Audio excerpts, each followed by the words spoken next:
What's going on, my good people? What's going on? Tune on in. Y'all know what time it is. It's Wednesday, and it's 7. You know what I'm saying? So y'all know where we at. You know, and y'all know when we was gonna be there. Oh,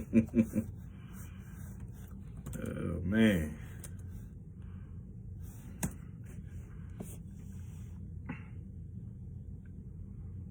What's going on? Who tuning in? Tap on in, man. Let me see what's up, man. Tap on in.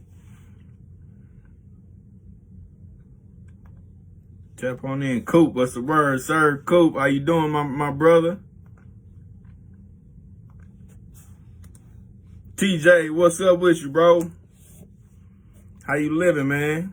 Right, horns up, you know what I mean? I know what time it is. Horns up.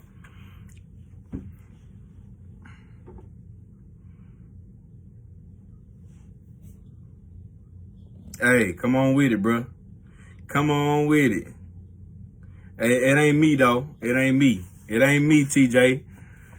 I ain't in it, bro. I ain't in it, man. I retired. I retired, man. My dogs, they doing what they feel is best, man. Hey, it's all good, bro. It's all good, man. They doing what they feel best. Hey, you know it's going crazy, Coop. Best top players over 30, you know what I'm saying? We're gonna break it down for you. I definitely got some, you know what I'm saying? I definitely got some on the list. So you know they coming, my brother.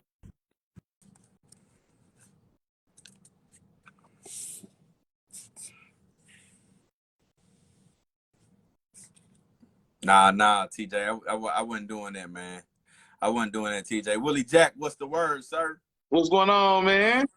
They in here early and often, man. Hey, I already see you. TJ and Coop in here talking, man. TJ Cooper Jones, what's going on, bruh? They in here talking, man. So, hey, it is what it is, my brother. It is what it is. Willie Jack, how you doing today, sir? Oh, man, hey, another day, another dollar, bruh. Yeah, man. Another day, another Today, dollar. man, you have a smooth day today, sir? Yeah, man, it wasn't too bad. It wasn't too bad, man. Went into the office, you know what I'm saying? Got in, got out, you know what I'm saying? Got right back here to the important stuff. To the important stuff? Yeah. Hey, work just beginning. Hey, work just beginning the way of getting here. Right. I'm here. Yeah. I'm feel you. Mom's tuned in. I Mom see. said, what's Mama, going what's on? going on? What's going on? Yeah, man. Yeah. So we in here, Willie Jack, you know what I'm saying? And hey, without further ado, you know what time it is, man. And it's time to tune on in, you know, let everybody know what's going on here. So let's go ahead and jump on into it, dog. I don't know. Yeah, we got to get back on sis, man. We got on already, dude. Hey, look, hey, and I was on it too, bro. She was supposed to come through yesterday. She of course didn't. And then she hit me up today at like 5, like after 5, like, man, you want to try to come through real quick? Like, man, get out of here, man. You know, it's 20 minutes to your house. It's all right to do it. I mean, I ain't got time for all that. I was like, man, hey, I'm about she to figure tag her in a minute. I'm about to tag her in a minute, man. You know what I'm saying? Yeah, but hey, she figure about to get fired, that good bro. old tag, man. She playing them games, man. She playing them games. For sure. Without further ado, man, hey, we're gonna do it anyway. You know what I'm saying? They don't just cause the hurt different on the head don't change the knowledge coming out of it. You know what I'm saying? So check me out, man. Welcome to another episode of Let the Film Speak. I am one of your hosts, Chop. Here with my main man, Willie Jack, and y'all know what time it is, man. We already put it out there. We made that announcement, man. We doing top players over 30 today. You know what I'm saying? So we definitely gonna run through that list. Same as always. Probably give y'all each of our top 10s, probably talk about some honorable mentions and so on and so forth. But before we do that, as always, the first thing we got to do is jump into some of that news, man. And I forgot one, Willie Jack, and I'm going to throw it on you, man. And I'm pretty sure you already know what the deal is. But come on with it. I'm gonna bring it anyway, man. Julio Jones.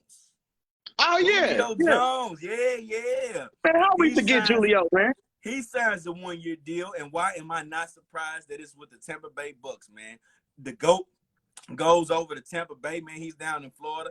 And, of course, you know, a lot of people want to play with it, man. They see rings, they see the shiny things, and, you know, a lot of people want to go play with him, man. But anyway, he goes signs a 1-year deal with the Tampa Bay Bucks. Tell me what you think about this move, Willie Jack. Man, and honestly, I mean, well, I don't want to say I don't like it because I can understand. I mean, Julio's chasing the ring. You know what I mean? I mean, He's chasing his ring, and you know what? He put his time in, man. He did his thing. He had a nice, super long run as the second best receiver in the league for a while, man. So he's got a resume that's gonna put him in strong consideration for the Hall of Fame. So I understand it, man. The only thing he feels like he needs to cap off his career is that ring, and the Bucks probably give him one of the strongest chances in the league to do it. So I get it. But I'm not gonna lie. I really wanted to see him go to Indianapolis, man. Reunite with Matty Ice. You know what I'm saying? Go over there. They got an obvious hole at receiver. Nobody over there but a young Michael Pittman Jr. who is progressing, but still, they still could use a guy, and he could. I just liked everything about that fit. In my mind, I was waiting on that to happen. Nice mentor role. He'd still be the go-to option for Matty Ice once they got that going, I would imagine. And so that's what I would have liked to have seen, because you already got Chris Godwin coming back, who turned out to be probably Tom Brady's favorite target when he was on the field. And then you still have Mike Evans, old reliable. You know what I mean? So he's obligated to get his touches. And so, God was going to play in the slot, so there's room for him to line up, on the outside. But still, man, I understand why he did it, but I would have liked it. I just would have preferred to see it somewhere else. Gotcha. And I feel you on that too, Willie Jack, wanting to see him somewhere else. But for me, man, I like the move simply because, it's for Julio, man, that's the best place he could have went. You know what I mean? I think his options are starting to run out because he can't seem to stay on the field. You know what I'm saying? A lot of people, it was almost, this is definitely, I think, maybe his last push, unless he goes and agrees to be a mentor somewhere. But I know he wants to win that ring. I still, even with all the injuries last year, I still seen some explosion, but just staying on the field just seems too hard for him right now. You know what I mean? So maybe he goes over there, and with Godwin and Allen on the field, maybe they just, limit his use, as much. You know what I'm saying? I remember hearing about Deshaun Jackson. It's like, don't pull the Ferrari out. Maybe they just pull him out every once in a while. I don't know if you're a Ferrari anymore. You know what I'm saying? But maybe you want to pull the lack out every once in a while, run some of the routes and be smart out there. You know what I'm saying? Man, look here, man. Julio looked like a 96 Buick Regal. Now you're going too far, Willie Jack. He still got that explosion. Man, hey, look.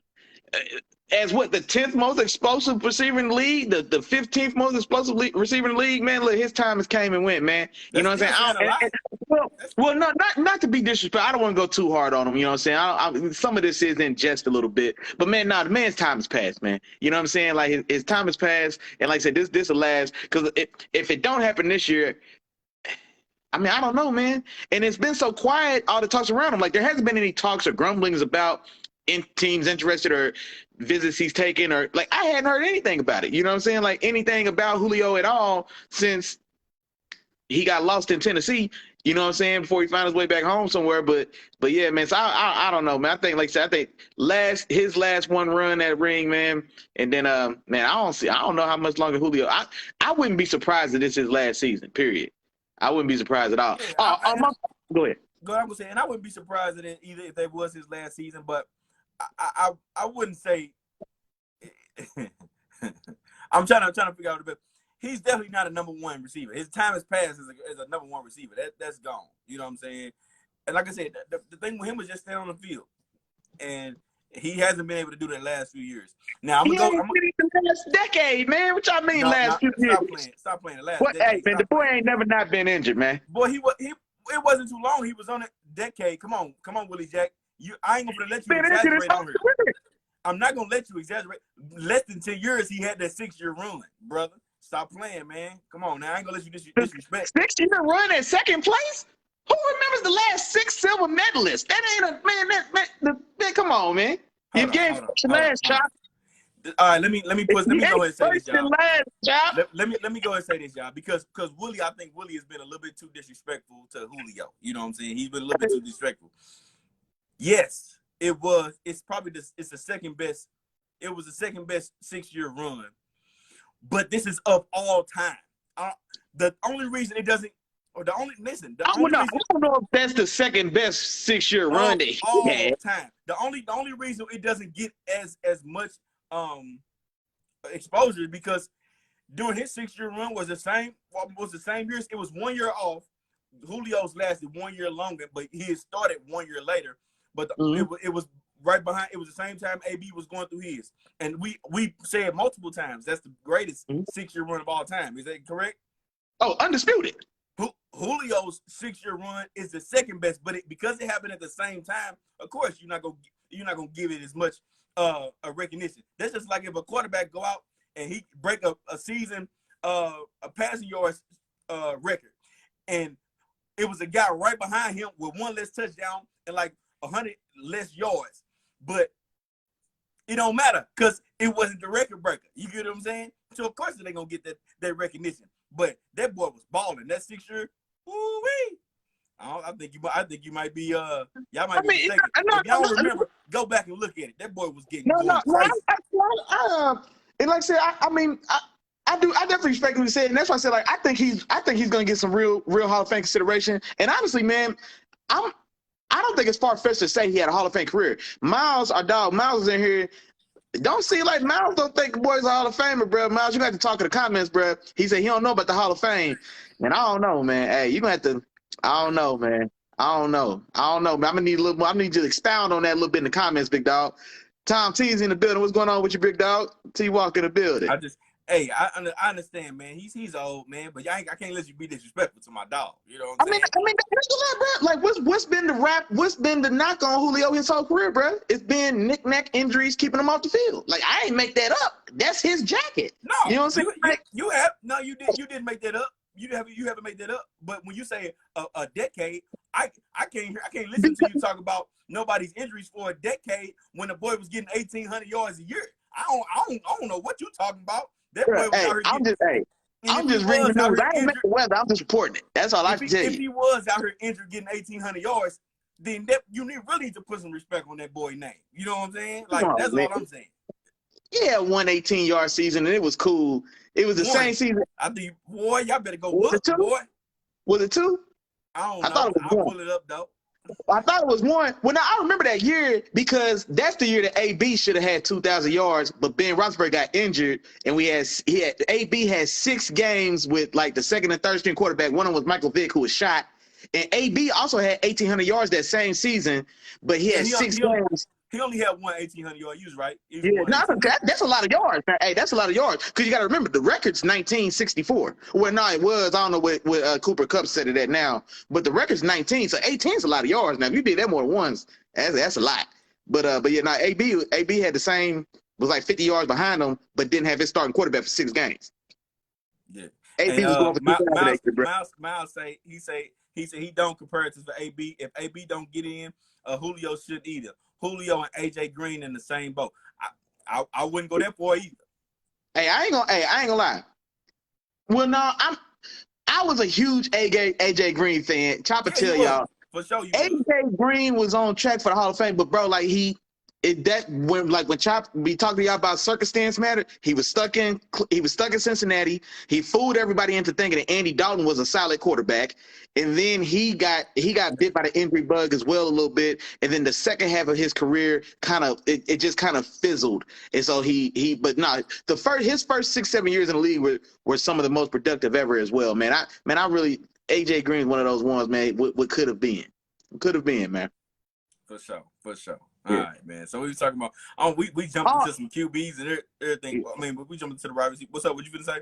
No, my fault. I was just talking out loud. I was reading another comment. Miles said he was just in comparison to his class. So that's why he said like Julio, AJ Green. I guess he's saying he puts those type of receivers in a. I'm speaking for you a little bit. I think he's saying Hall of like very good. Like not to say he was a bum when he compared to AJ Green, but like not going to the Hall. Is that what you getting at, Miles? He said he's just comparing them as far as like his class.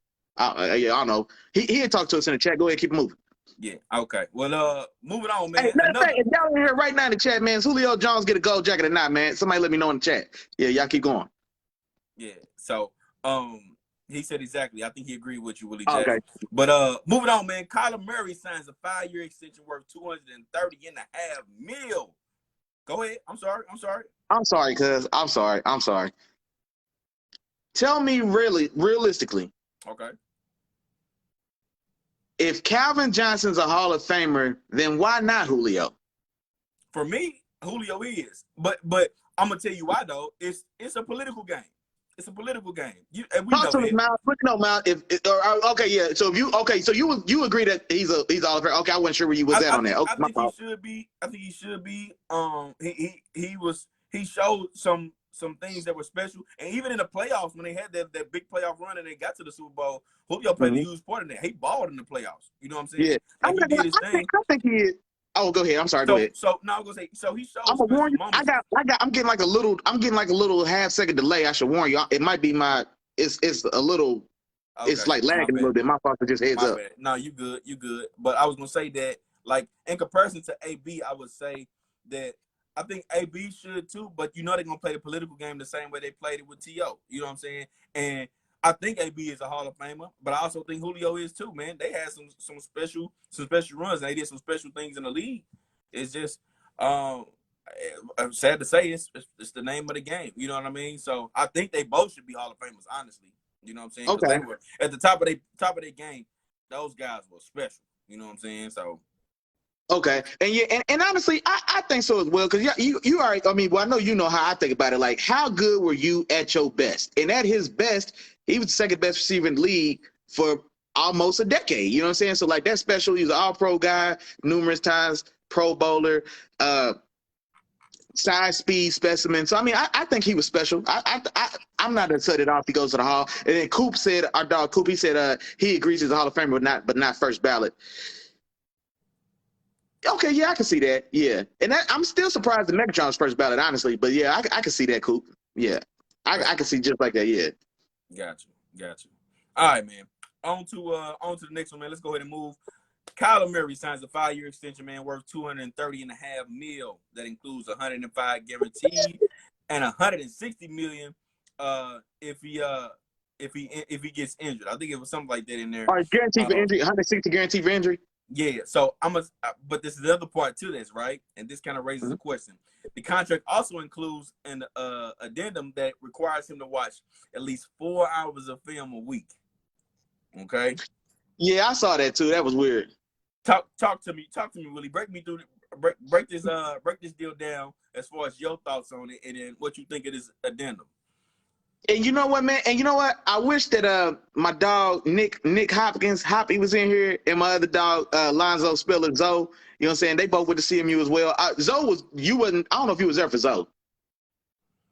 I don't know if Zoe was a receiver. I don't know if you was there for Zoe. I can't remember. I think Hoppy was. I ain't me Zoe. Only Zoe I know is the other Zoe that. Oh, Haitian Zoe. Okay, King Zoe. Okay, yeah, nah. So yeah, my dog Zoe, man. He actually transferred in from Graceland, and then he was nasty. Anywho. So we was talking, there was a debate the other day when we was talking about the Orlando Brown contract situation, how he didn't sign with the Chiefs and he wants to be the highest paid tackle, etc. And in that debate, we start talking about how it's less about sometimes being the next guy up is what it takes to set the market. And that's the debate I was having with them. Now, these are hardcore Chiefs fans, so they ain't want to hear it. But it's just like this. So Kyler is now the second highest paid quarterback in the league. And I understand his side, because if I'm up for my contract, I've been in the league for 4 years. I'm not going to take a deal for $1 less than Deshaun Watson, who honestly, and we romanticize, like hindsight hindsight should be 2020, but sometimes we look back on players' careers and things they've done, and we romanticize it. Deshaun Watson wasn't a top 5 quarterback when he left the league. Or when everything, think about it, because he wasn't. Now, that's not a knock, but he wasn't. That's still prime Rodgers. That's still prime Brady. That's balling. That's prime balling Russ. Patty hit the league before he left, and because I'm missing some of the names, but bro, go back to his last season in Houston, and I can tell you, if we were ranking, we wouldn't have had him as a top 5 quarterback. He was top 10, but we wouldn't have had him as a top 5 quarterback. I had looked it up a little bit ago because I was going to make an article and I didn't. But he wasn't when he left. But he was a guy who was like on the cusp, and he was knocking on that door. But he was a top 10 guy, but he wasn't a top 5 guy, bro. You know what I'm saying? And so if I'm Kyler, I'm not getting paid less than this guy who hasn't played football in 2 years. Period. I'm just not. You know what I'm saying? And if you look at his contract, you can see that was a sticking point, because Deshaun Watson's yearly is $46 million a year and Kyler is 46.1. Maybe it's petty, maybe, but I don't blame him at all. You know what I'm saying? Now, the other part of that argument, do I feel like him as a player or his level of play or talent warrants him being paid that much? Well, that doesn't matter because your value is what the market dictates. You know what I'm saying? And so who in here would say he's the second best quarterback in the league? I don't think anybody would. I don't know if there's any hardcore Cardinal fans in here. I don't think anybody's saying he's the second best quarterback in the league. But that's not how these things are judged. He was that next guy up. He does have that organization in a stranglehold. You forget they fired their coach and their #1 draft pick from the year before to bring in a new coach and to draft him specifically. So that team mortgaged their future essentially around Kyler, and so you can't let that walk out the door. And so he had all the leverage and he used it to his advantage, as he should. And so what I'm saying, get paid, young brother, get paid. So I like the deal for Kyler. I like that deal also for Lamar Jackson, because Lamar Jackson is a guy who still hasn't got his deal. And if Kyler Murray is worth $46.1 million on the strength of what? Because he's not a unanimous MVP. You know what I'm saying? He's not a 3-time Pro Bowler. You know what I'm saying? He hasn't led his team to the playoffs. Lamar Jackson's done all 3 of those things. For good, bad, ugly, say what you want to about how Willie throws the ball, how Willie doesn't throw the ball. The man is the only unanimous MVP in the history of the league. Peyton Manning wasn't unanimous. Brett Favre went unanimous in the 90s, and he won 3 in a row, the first to ever do that. You know what I'm saying? So all this league, all these great players, Lamar Jackson's the only completely unanimous MVP, which is a crazy thing to say. And he's without a contract. So I'm curious now to see what Lamar Jackson's how that number plays out in Baltimore. And that's where I think it's most interesting. But now salute to Kyler for getting that bag, brother. Do your thing, man. IT said Kyler isn't top 10. I don't disagree. Me and Chop did top 10 lists. I don't think neither one of us. I don't think he went on either one of ours. No. He may have been like an honorable mention, maybe falling in maybe the 13, anywhere from me that 13 to 10. Yeah, I think top 15 for sure. Yeah, but he wasn't in my top 10 either. You know what I mean? It's a lot of guys out there, especially some young guys coming up. He's young too. But did you finish your thought, Willie Jack? Because I'm reading comments now. Just catching up on reading these comments. Go ahead. Okay. Well, for me, I understood the contract with the Cardinals as well, man. You got to think about it too in this way. The quarterback position is a position where everybody's looking for their franchise guy. You know what I'm saying? You go down the last, you go down the Super Bowl wins year by year from this past year to before. You look at those quarterbacks. Those are all people that we will all consider franchise guys until you get into the years with like the Trent Dilfer. You know what I'm saying? But those years are very, very, very rare. Most teams and GMs will tell you need a franchise guy. Now, the franchise guy doesn't need to be the best in the league. You know what I'm saying? But he needs to be a guy that, they feel they can get the job done. Let's not forget, too, the Cardinals started off last year 9-0. You know what I'm saying? And it was because of a lot that goes to, Kyler Murray's play. You know what I'm saying? With D-Hop and a lot of those guys in offense. Go ahead. Hey, shout out Chop real quick, because Chop told y'all for 9 weeks in a row that was a weak ass 9-0 team. Chop wouldn't let them have a moment in the sun all that year. I was even trying to give him a friend like, hey man, you gotta respect it, man. Hey, they winning, they 9-0, let them have it. And Chop was like, man, them boys soft, man. Hell no, they ain't 9-0. Chop wouldn't let them have a moment. But yeah, go ahead. Hey, boy, that's why I appreciate you, boy, because you tell me when I'm right, bro. You tell me when I'm right. You know what I'm saying? But he gonna let me. But Willie Jack will let me know when I'm wrong. But essentially though, it's still facts is facts. You know what I'm saying? They won games. You know what I'm saying? And like I said, it was because of Kyler Murray's play and that offense and the way they were moving up and down the field. Kyler Murray's ability to escape the pocket and do a lot of things with his legs and do a lot of those different things. The defense was playing a lot better. You know what I'm saying? So. Kyler Murray is a guy that they feel like, and I feel like too, could be their franchise quarterback. He's still young. He still got some years. Everybody remembers that bad playoff game against the Rams. You know what I'm saying? So we see that, and it's like that leaves a bitter taste in your mouth, and that is what's making people feel like, man, he's not worth that amount of money. But at the same time, as Willie said, this is just the way the market goes. And on top of that, beforehand, man, it was before they ran into the injuries. He was playing some really good ball, man. You know what I'm saying? not top 3, top 5 ball, but he's playing some really good ball. You know what I'm saying? So I feel like he definitely, that's just the way of the game. You know what I'm saying? That contract came his way, he got it. Now the part that I'm really kind of thinking about is, or do they feel like he is he's not putting enough effort into being a quarterback? Oh yeah, there you go. Exactly. I forgot about that. If he's not, is he not being the leader that they want him to be? You know what I'm saying? Is that him? You know what I'm saying? As a NFL quarterback, a lot of these head coaches and GMs, they want their quarterback to be the leader of the team. You know what I'm saying? But at the same time, that's not in everybody's personality. He can be a pretty good quarterback, but not be as good of a leader. You know what I'm saying? Or he may just be out there and he like, man, I'm talented. You know what I'm saying? So I'm gonna do my thing and not really putting that effort in off the field. So that's the part for me. It's like they paying him all this money, but it's like, all right, man, you gotta study. And for me, if it's that, you can't make a player have passion for the game. You know what I'm saying? You can't make him do that. Either he got it or he don't. You know what I'm saying? And if that's the case, then I think the Cardinals may be in trouble with this deal, you know, when they get a little bit further down the road. No, and that's a good point. And this is the thing that I didn't like about it, because they said that was a late addition to the contract, like a late addendum. And here's what I don't like, because I don't understand what purpose it serves. Because 4 hours ain't nothing, bro. 4 hours. I would spend 2 hours in one session. You know what I'm saying? A couple hours in a session.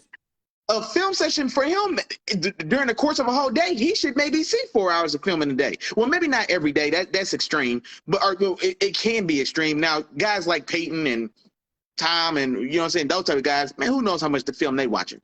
But I'm saying, as a professional at that level, to stipulate to 4 hours per week, there's 7 days in a week. He plays football on one of those days. There's 6 more days left. They want 45 minutes of film over the rest per day on average over the next 6 days in the week. If he plays Sunday, he owes them 45 minutes of film per week. And I'm like, okay, how are they tracking it? Does it mean that it has to be supervised film sessions with the QB coach or with the quarterback, Cliff Kingsbury? Like, do they have to, like, does he check in? Remember in college, bro, we had study hall? You telling me that Kyler Murray, a grown-ass man making $230 million over 5 years, had to come in and sign in and out of film session? Come on, bro. And like that's terrible. It was something stupid by the Cardinals to even put it in there and then thus making it public because you did it late. And then, like, I don't see the benefit it has. The contract signed, so they're going to void his contract if they say he missed study hall this week. Like, what are we doing there? We're grown here. You know what I'm saying? Like, I didn't understand that at all. Now, one thing I will say, as far as everybody doesn't have to be a film hound to be successful, and that's across all sports. Allen Iverson was an MVP and led the league in scoring 4 or 5 times, and the boy never practiced. You know what I'm saying? Brett Favre didn't know what a nickel or a dime defense was until he was like in year 8, and he asked one of his backups. I think Tim Hasselbeck tells the story on ESPN, or used to, because I think he was his backup at Green Bay, where they were like on the sideline, and everybody kept talking about the dime defender, and he didn't know what the hell they was talking about. This is Brett Favre, 3-time MVP, Hall of Famer. Had the record for all he knew is maybe he just now realized, oh, that's why I've been throwing all these interceptions. Hey, but seriously though, bro, you know what I'm saying? Like even like Ben Roethlisberger, like he wasn't a big, like, he didn't do any extras. Like he was a guy, I show up for practice, I do what I got to do, but when I'm at home, I'm at home. Like if I'm away from the facility, football is completely turned off, and the boy didn't work out or do nothing until camp started. Like, so there's numerous players who have played that way and have been successful. So I don't think that you can't be successful if you're not necessarily a film junkie, but just the fact that they put it in a contract, made it news, it just makes them look stupid, and then it makes their quarterback look like he's lacking, like you just said. So it only hurt the public, like it only hurt them in the eyes of public perception. You know what I'm saying? So I don't understand why they bothered it. Gotcha. So yeah, we'll see Miles how Miles said he thinks it's disrespectful. Well, I think you know what? I see where you're going, because I don't think it's disrespectful that they want him to study, but that needs to be a conversation I'm having with my employee. I'm gonna give you $20-30 million. You need to be doing this. And if you felt that strongly about it, then don't give him $230 million. And you know what I'm saying? And make him make a move. And that's the part I'm saying. Like, why you gonna pay him all this money? But like, you better. That's why I said it's essentially like you better put that extra work in outside of the field. You know what I'm saying?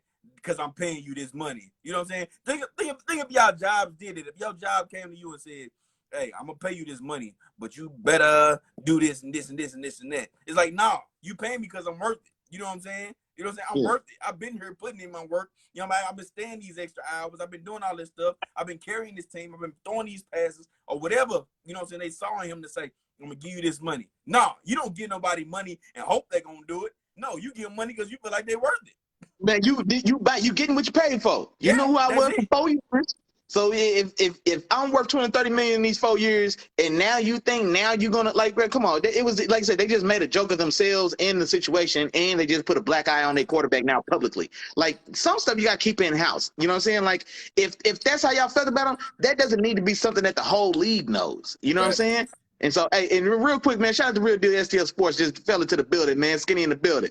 He said, better late than never. And you know that, hey, just like church, boy, hey, you just in time to catch this plate. It's coming around. Shout out to my dog. And we're going to hit this last one real quick, Willie Jack, before we jump into this list, man. But we got to jump into it. But Jimmy G, man, he is now open to seek trades himself. You know what I'm saying?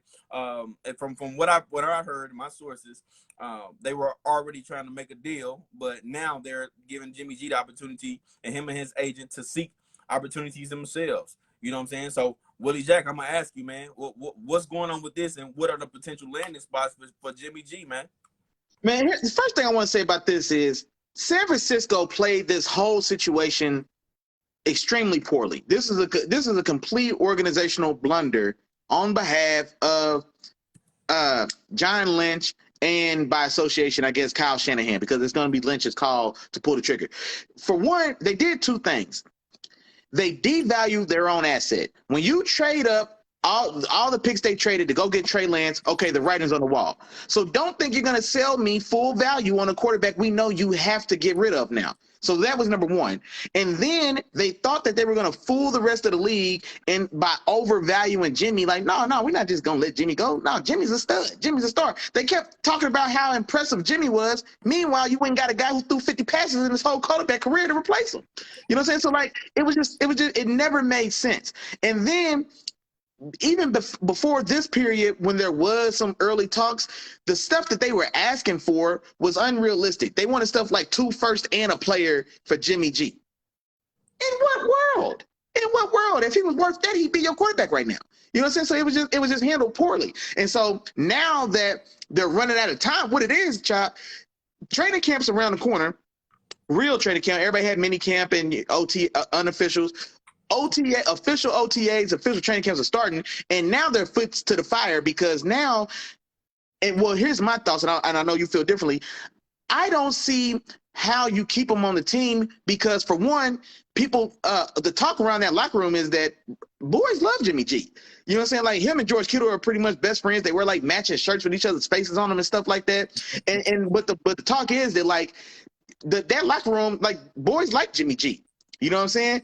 And so, and honestly, to this point right now, the reviews on Trey Lance haven't been great in the mini camps and everything else that's going on as far as where he is as a player. But he's a player we know that's going to have to take some lumps. Now, the guys on this team, they don't give a damn about his growing pains because they have a finite opportunity to reach a championship. You know what I'm saying? They gave the team who won the Super Bowl hell for 58 minutes. So they're a team that's in that window. Nobody has time to sacrifice 2 years for Trey Lance to learn and catch up. You know what I'm saying? Debo trying to get paid this year. Trent Williams is 36. You know what I'm saying? So he's playing great, but how much time does he still have himself as well? You know what I'm saying? Nick Bosa is entering the prime of his career. He don't want to waste the first 2-3 years of his prime waiting on him. Fred Warner's in his prime. You know what I'm saying? He don't have time to wait you know what I'm saying? So like they've got players and that team, they're ready to go now. Nobody wants to sit and wait on Trey Lance. So if you are playing on that team and you see Trey Lance going through these boo-boos, going through these learning curves and these things, and you know Jimmy's over there, and everybody knows Jimmy's not great, but they know he can go to a Super Bowl with Jimmy. They know that if Jimmy didn't, you know what I'm saying, oversling one of Emmanuel Sanders, we'd all have a ring. You know what I'm saying? Like they know what they can do with Jimmy. So I don't think you leave that on the sideline staring at Trey Lance every time Trey Lance puts one in the dirt or every time he sails 140 yards, you know what I'm saying, over the head of Debo running a 10-yard stop. Like don't nobody want to see him do something stupid and then everybody looks over like, So we ain't gonna grab Jimmy and just go ahead and just get this done. So I think you got to get him out of there for the benefit of Trey Lance and of that team. I think that's a situation where it inevitably would be like an official controversy, because there's going to be some stumbling steps and some stumbles that go on as they integrate and turn this team over to Trey Lance. You know what I'm saying? And so if Jimmy G's there, I think that really, like I said, them boys I just mentioned and other guys as well, they start looking over like, hey, man, hold on, we ain't got time for this, man. He going to learn on his own time. Bring Jimmy ass in here. Let's hand it off to Debo 12 times. You know what I'm saying? Let's hand it off to Elijah Mitchell another 12 times. Let's throw Debo 6 screens, 8 stop routes, get Brandon Ayuk 2 slants, and we can win the game. You know what I'm saying? So I think you got to get him out of there. Black in the building. What's going on with you, big dog? Hey, Willie Jack, I ain't gonna say it. I like the way you put that, bro. You broke that down, boy. You broke that down like a bike tire, like a bike chain or something. Hey, I appreciate you, my dog. Hey, but I am gonna ask you though. I thought you was gonna be on the other side of that. My fault. Hey, no, you got it. But I am gonna ask you though. I do want to ask you. Okay, since we do know that he has the opportunity to seek those trades, like what are some? Oh yeah, my fault. The team. Yeah. What are some potential landing spots that you see out there that would make sense? The only realistic spot for me is Seattle, because I think that's the easiest opening. We got what's homeboy name, man? My fault. Geno Smith, and you got Geno Smith and Drew Lock.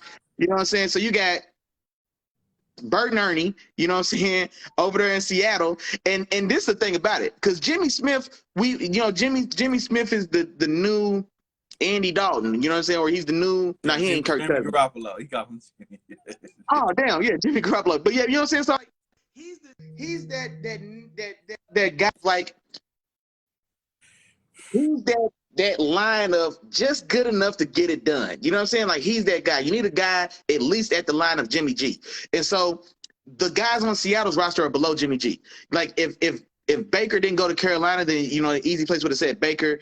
I mean, realistically, man, a lot of those jobs are filled. Rookies are already in camp now. I mean, this is a weak rookie class, but I'm thinking right now off the top of my head, man, if San Francisco would have played it different, man, I would have took him in Pittsburgh for sure. I'd have took him in Pittsburgh, but I think Seattle, man, is really the one and only. And I bet he's probably on the phone there. And I know Seattle's going to hate that, because they're not going to want to have to, I don't think anybody's ever comfortable, playing a guy in your own division, or having a guy from your team leave and stay in the division. But I mean, I don't see where else, bro. What you think? So I agree with you on that, but I don't think there's any other options. I think Carolina's already made their move. They don't think they're looking to make any more moves. That would have been the other team out there. But there was another team I was thinking about for a hot second. Just because of their QB situation, and my thoughts on that was the Cleveland Browns, man. The Cleveland Browns are in a situation with Deshaun Watson where we've already seen Jacoby Brissett. It's not the type of quarterback that'll get it done. You know what I'm saying? He's been in a situation before over in Indianapolis where he's had enough pieces around him to at least fight and make a playoff run. And this is another one of those rosters. They have the roster to potentially make a playoff run. They just need a guy behind center that can get it done. And with Jacoby Brissett being the type of player that he is, Jimmy G could be an upgrade for him, and maybe put them in a position when they get Deshaun Watson back. I don't know, 6, 8. I don't know how many games it'll be, but when they get him in there, he can hold that ship steady until the end. Now, the key part to this, though, which I don't think neither of you, me or you, we haven't really mentioned, was Jimmy G's contract. That's another part that kind of plays a huge role. It's because whoever also that the 49ers are going to be negotiating not just Jimmy G and trading him out, but negotiating his contract, because they don't want to keep his contract. They want to get rid of his contract. Kind of like the Rams a few years ago, well, the year before last, when they wanted to go get Matthew Stafford. You know what I'm saying? A part of going to get a guy like Matthew Stafford, you got to give up a little bit more, especially when you're trying to give us a guy that has this huge contract, but it's not a huge contract type player. You know what I'm saying? So that's another aspect that goes into trying to make a deal for Jimmy G, because it's like, all right, 49ers don't want his contract, and the reason we're trying to get rid of him, is because we're trying to bring up Trey Lance, but also not have to worry about this contract. And other teams don't want to take it because we've all seen Jimmy G play, kind of to your point. You know what I'm saying? He's not that type of guy. So it's just going to be tough, man. It's going to be tough. And they definitely played this situation poorly for sure. No, for sure. Now, one thing I will say about Cleveland, I don't think Cleveland works because, for one, because Jimmy gets to seek his own trade. So I don't think he's going to try to go to Cleveland knowing that his time there would be so limited. So I don't think that's realistic at all. Like, or at least him, because you said like he gets to go. They're letting him see if he can make a trade. So I don't think that I don't think he would want to go to Cleveland knowing that eventually their $230 million man is coming back, and you definitely gonna sit down. And then also just I don't know if Cleveland's just attractive, just knowing like that organization, the leadership there, man. I mean, it's just not a structurally sound organization. But yeah, I ain't gonna lie, man. I just don't see it because Seattle, if they wanted to trade for him, they could have been traded for him. Like same thing with Baker Mayfield. Like I think Seattle would have picked up Baker if he'd have got released, and the same thing with Jimmy G. I think if he gets released, they'll make a call for sure. But as far as taking on his contract, like you're saying, $27.5 million, I think the number, if I remember right, like $27 million a year, you ain't nobody trading for that. You know what I'm saying? Now here's the thing about that as well.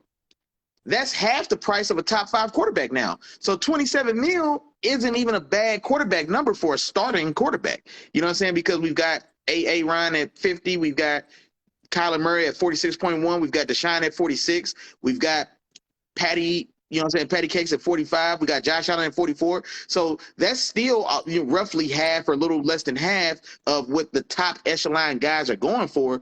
So realistically, that 27, he's right in the mix with Kirk Cousins, Jared Goff is like at 23, you know what I mean? So he's right there in the line with the guys who are on his level, you know what I mean? And so that's that going rate. But yeah, I don't think nobody's trading to pick up that contract though, for sure. Exactly. I don't think anybody has to be locked into Jimmy for longer than a year. Exactly. All right. Who said Miami or Washington? Washington could have made sense, but they just brought in Carson, and you know what I mean. So they got to let that play out. And then Miami's all in on Tua, at least for this year. They went and got all these weapons. They're going to let Tua, you know what I'm saying, sink or swim this year. So he's not going to Miami. And plus, Jimmy G, I don't know how much. I don't think his arm is any better than Tua, so I don't know if he can take more advantage of, you know what I'm saying, going up the field with Tyreek or Jalen Waddle. So I don't even see that as a, you know, as a real deal upgrade anyway, honestly. For sure. All right, well, Willie Jack, man, it's about that time, man. We got to give them what they came here for, man. We got the top players over 30, man. We're gonna break down each of our top 10 picks, man. Top guys over 30 years old. So this is going into, and correct me if I'm wrong, Willie Jack, I did mine going into the 2022 season. So we're going to break this list down, man, give you our rankings, and we're going to go from there. Willie Jack, you want to kick us off, man? You on fire today. I feel it, man. I feel it. You on fire today. You want to kick us off with your number 10 guy, man? Oh, yeah, I got you. But before we do, okay, a word for the sponsorship. Okay. Chop. Hey. Go ahead, bro. Just go kick it off, bro. Just go and kick it off. Go ahead. Go and kick us off with the sponsors, man. Talk to them. Hey, today's episode of Let the Film Speak is brought to you by the three amigos. That's like, that's share, and that's subscribe. All right? Like, share, subscribe, like, share, subscribe. It's the same thing front and back. You see I went forward and backwards on my fingers? Because it's like, share, subscribe, like, share, subscribe. It happens the same way each time. You like, you share, you subscribe, my boy. Now, we tell y'all every week, I'm going to be short and sweet. It's a 4-part process. Tap in, touch base with the three amigos. Like, share, subscribe. Tell your friend to tell a friend, and tell your friend's friend to bring his partner too. Come on down here. Holla at your dogs. Wednesdays at 7 o'clock. Let the film speak. Sponsored by the three amigos. Like, share, subscribe. We love and appreciate all the support as always. And now back into this list, top 10 players over 30. And I'm gonna get the list started with my dog, man. And in my mind, I just feel like he's always near amongst the league leaders as far as sack production goes, but it still feels like he's always kind of like, you have to remind yourself, or maybe I'll speak for myself. When I'm checking on, like when I'm looking into the players or looking into stats and stuff like that, and I always see his name near the top, and I'm like, oh yeah, damn, yeah. I know exactly what you're talking about. We're gonna see. I'm gonna say Cam Jordan, man. Was that what you're thinking? Yep. Yeah. Cam Jordan, bro. DN for New Orleans for the New Orleans Saints. I think it came out of UCLA. Here's the thing about Cam Jordan. We don't realize just how special of an athlete dude is, because he's like 6'5", he's like a legit like 300 pounds. Or no, maybe 290. I think he's listed like 285, 290. But like he legit plays on the edge. Like he's roughly JJ Watt size. He's like an inch shorter, maybe 10 pounds lighter. But he's roughly that size that he legit plays on the edge. Like he doesn't like play on the edge when it's, you know what I'm saying, goal line or short yardage, and he kicks inside to really get busy. Like, no, he's a legit end, bro. He's a legit edge, and he's constantly he's a consistent double-digit sack guy. He's a guy that I think, I want to say, if he's not in the 100 sack club, he's got to be damn close because he's been in the league about 8, 9, 10 years now.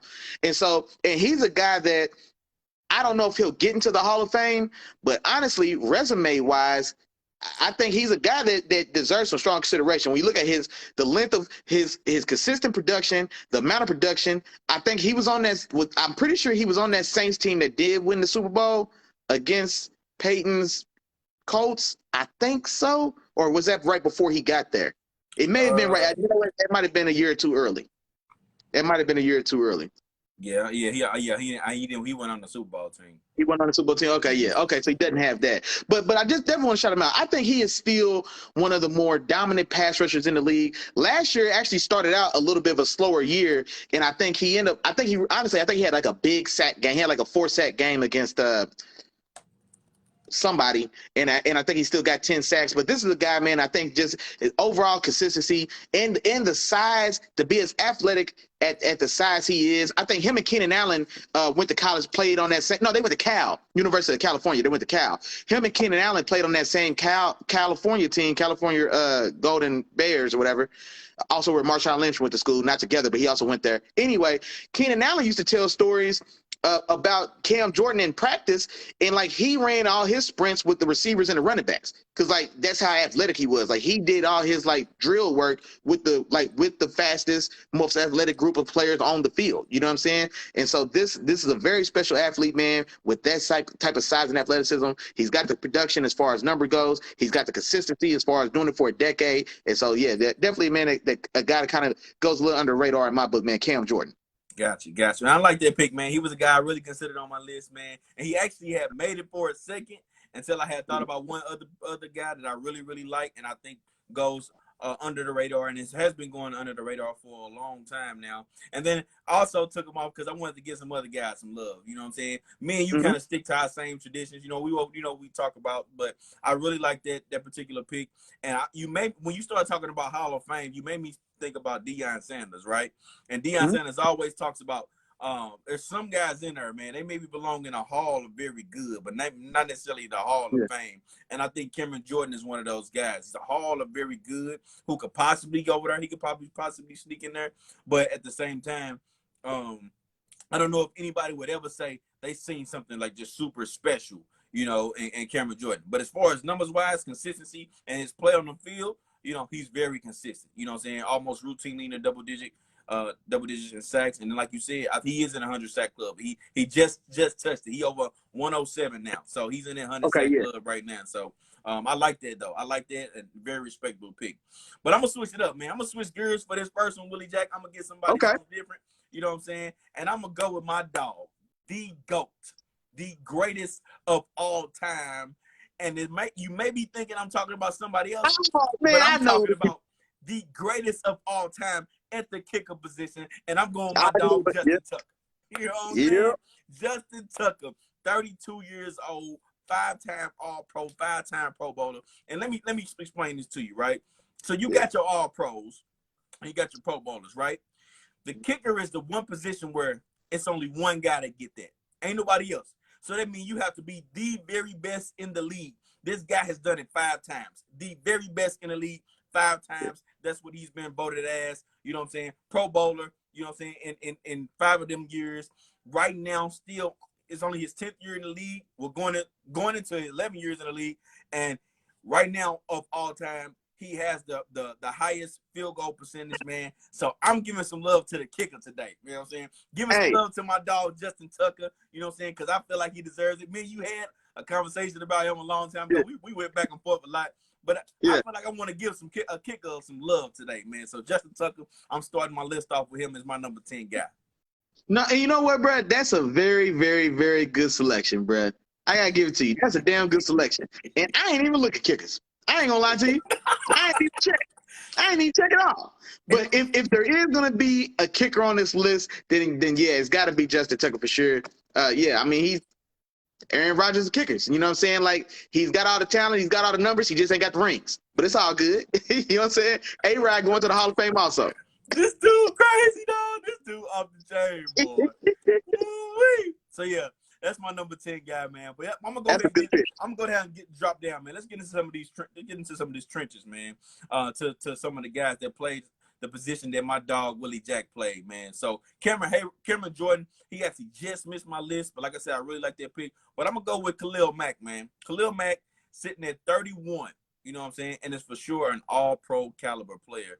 Started his career off in Oakland when the Raiders were in Oakland, and then of course he went over to the Bears. And this year he's starting with a new team this year as well. He's going to play in Los Angeles, man, for the Chargers. And before he got injured last year, man, a lot of people talked about Robert Quinn and the year that he had with the 19 sacks or something like that, 19, 20 sacks. Khalil Mack was playing some really good ball, and he's one of those defensive ends, and you don't find too many who are truly great at both run defense and their pass rush. And he was great at both. You know what I'm saying? And I really liked his change of pace. He wasn't in a rush. He was always patient with his rush moves. He didn't always have to beat his tackle, from the snap of the ball, you know what I'm saying, to the quarterback. He didn't always have to do that.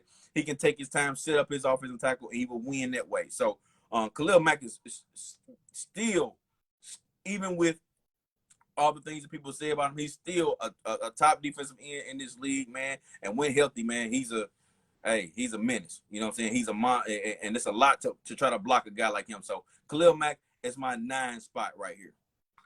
All right, it's a couple things I want to say about that. For one, I had him at 10 at first, and then I decided to go with Cam Jordan instead. So he just missed the list. And one of the reasons was because of I think Cam Jordan's been far superior, far more consistent. You know what I'm saying? Now, Khalil Mack has had a little bit of the injury bug. It has dealt a little bit with the injury bug as well. And so, he has kind of been in and out of the lineup, and both in his time in Oakland and in Chicago a little bit. He's been a little banged up. But now here's the thing. Why I'm surprised to hear you say that. You're not even a big Khalil Mack guy. I remember we was talking about his move to the Chargers, and you didn't even like the move. You thought he was washed. You know what I'm saying? You didn't like the move. The reason I didn't like the move as much, and is because I remember when the Chargers had 2 guys, right? They had them. No, I'm not comparing Melvin Ingram to a Khalil Mack. No. Melvin Ingram ain't Khalil Mack, though. That's what I was saying back then. He's not Khalil Mack, but when they first made the move, I felt like prime Melvin Ingram and Khalil Mack at this stage were closer in terms of play. So I felt like, okay, I don't want to, like, I get the move. But the more I had time to kind of ponder on it and to think about it, I felt like, okay, this could turn into something special. Because I remember before he did get injured, you know what I'm saying, he was playing some really good ball. So I did have some time to ponder over it, think about it. Okay, but I still do think that Khalil Mack right now at this stage in his career and Melvin Ingram in his absolute prime are closer. And we've seen them have 2 edge guys and still the Chargers still Charger. You know what I'm saying? Well, but I don't think it's a fair comparison because just like you said, their play styles are so much different. Yeah. Sure. Hey, Derek Wills in the building. D. Will, what's going on with you, big dog? Appreciate you coming through. Holler at your dog, man. Another one of my CMU brothers, bruh. Appreciate you, big homie. And so, yeah, man, but Khalil Mack, like their games are. Khalil Mack is just like you said, dominant, strong edge run defender. You know what I'm saying? And Melvin Ingram, I remember Melvin Ingram coming in from South Carolina. He was undersized. He had short arms. He had small hands, but he wins with kind of quickness. And he's a guy who he needs to be used in stunts, and you almost kind of have to create for him a little bit. You know what I mean? So he can't really just generate his own kind of pressure so much. He's much more effective used in the stunt and twist game, or, you know what I'm saying, when he can he doesn't have really great speed, but he does have he used to have like a good burst on his first step. But he was never really more higher than like a B tier defender. Saying like a solid guy, but not a guy at all you build your defense around. Khalil Mack at one time was a trendsetter. Like he was a guy, he was the way we look at Myles Garrett right now, where you just don't see many holes in Myles Garrett game. Supremely dominant against the run. Phenomenal. You know what I'm saying? And then also just equally as dominant in the pass, just like you said for Khalil Mack. Like Khalil Mack, like in his day or when he's at his best, like that's the type of player he is, but just not as athletic or explosive as Myles Garrett. Myles Garrett is on his own planet. You know what I'm saying? But that type of level. So I think just the drop off between them two is just too great. But no, I dig what you're saying though. Gotcha. Go ahead. Give me your number 9. Give me your 9 and 8, Willie Jack. Come on. Okay. And see, this is where the list gets a little, because I don't want it to be misconstrued, because y'all already know I absolutely, you know what I'm saying, love this guy. Man, it's my first stepson. But when I look at the guys ahead of him, and I look at, I think where I have him, like where he is as far as like where I rank him at his own position, then looking at his, all right, I'm gonna get into that later. My dog Russell Wilson. I got Russell Wilson right here at 9. Okay. And so I got Russell Wilson at 9. I had experimented. I had a couple drafts where I think I had him a little higher, not too much, but I think I had him maybe as high as like 7. But I think right here at number 9. And so he's no longer a top 5 quarterback. And a lot of people maybe never viewed him as a top 5 quarterback. But for me, like in my mind, he was a top 5 quarterback for a little run of time. Brother Red in the building, bro. Long time no see, my dog. Appreciate you for coming through, man. Shout out to Joseph Kenny. Shout out to No Vultures, the podcast in the building. But I got Russell Wilson, man. He's not an old player. I think Russ is 33. So he's going into his first year in Denver. They've got young, unproven talent. So we know Cortland Sutton, who has flashed now. But he got banged up as well. But he has at least flashed, like real. We've seen some type of tangible production. Then you've got Jerry Jeudy, who's all potential, no substance to this point. Now he got injured, he's been beat up, and then also he's playing with Teddy Bridgewater. Teddy can't break wind with a pass. Teddy can't break through a wet paper towel with his arm. You know, he was playing with him, so that didn't help. And then they still got KJ Hamler, a speedster that we both liked coming out of Penn State. They just got rid of Noah Fant, the tight end. Anyway, the point is they've got a lot of unproven talent around them, and then we're hoping and anticipating that Russell Wilson like helps them all to mature and reach their potential. But these guys are unproven still. You know, these are still lottery tickets. You know what I'm saying? So a lottery ticket is worth $1 million until you scratch it. You know what I'm saying? So I took that into account a little bit. And then also, man, like say he's just not a top 5 guy no more. You know what I'm saying? And that's respectfully my dog. You know what I'm saying? My first stepson. But you got Big Josh Allen, you got Patty. We know the names. Herbert and Burrow, I think, have passed them up. You still got Tom and A.A. Ryan, you know what I'm saying, playing really good ball. And so I think for me, I'm comfortable putting him behind those 6 guys right off the rip. I don't even have to think about it. Right off the rip, I put him behind those 6 guys. And so I still think he's got tons of good ball in front of him. I think that he is going to be successful in Denver. I think that Denver is going to be a very consistent contender, but that's just going to be a hell of a division. It really is. You've got young Justin Herbert stepping into his own. You've got Patty, who's already been to the mountaintop, and he's still well within his prime. And so it's going to be a lot of good ball coming forward. But I had a hard time getting him above 9, man. So there's my dog, Russ Wilson. Gotcha. And I got him on my list too, man. But I'll touch more on him when you get back into it. I do want to touch on the point or maybe ask this quick question really quick, and we'll have to go dive deep into it.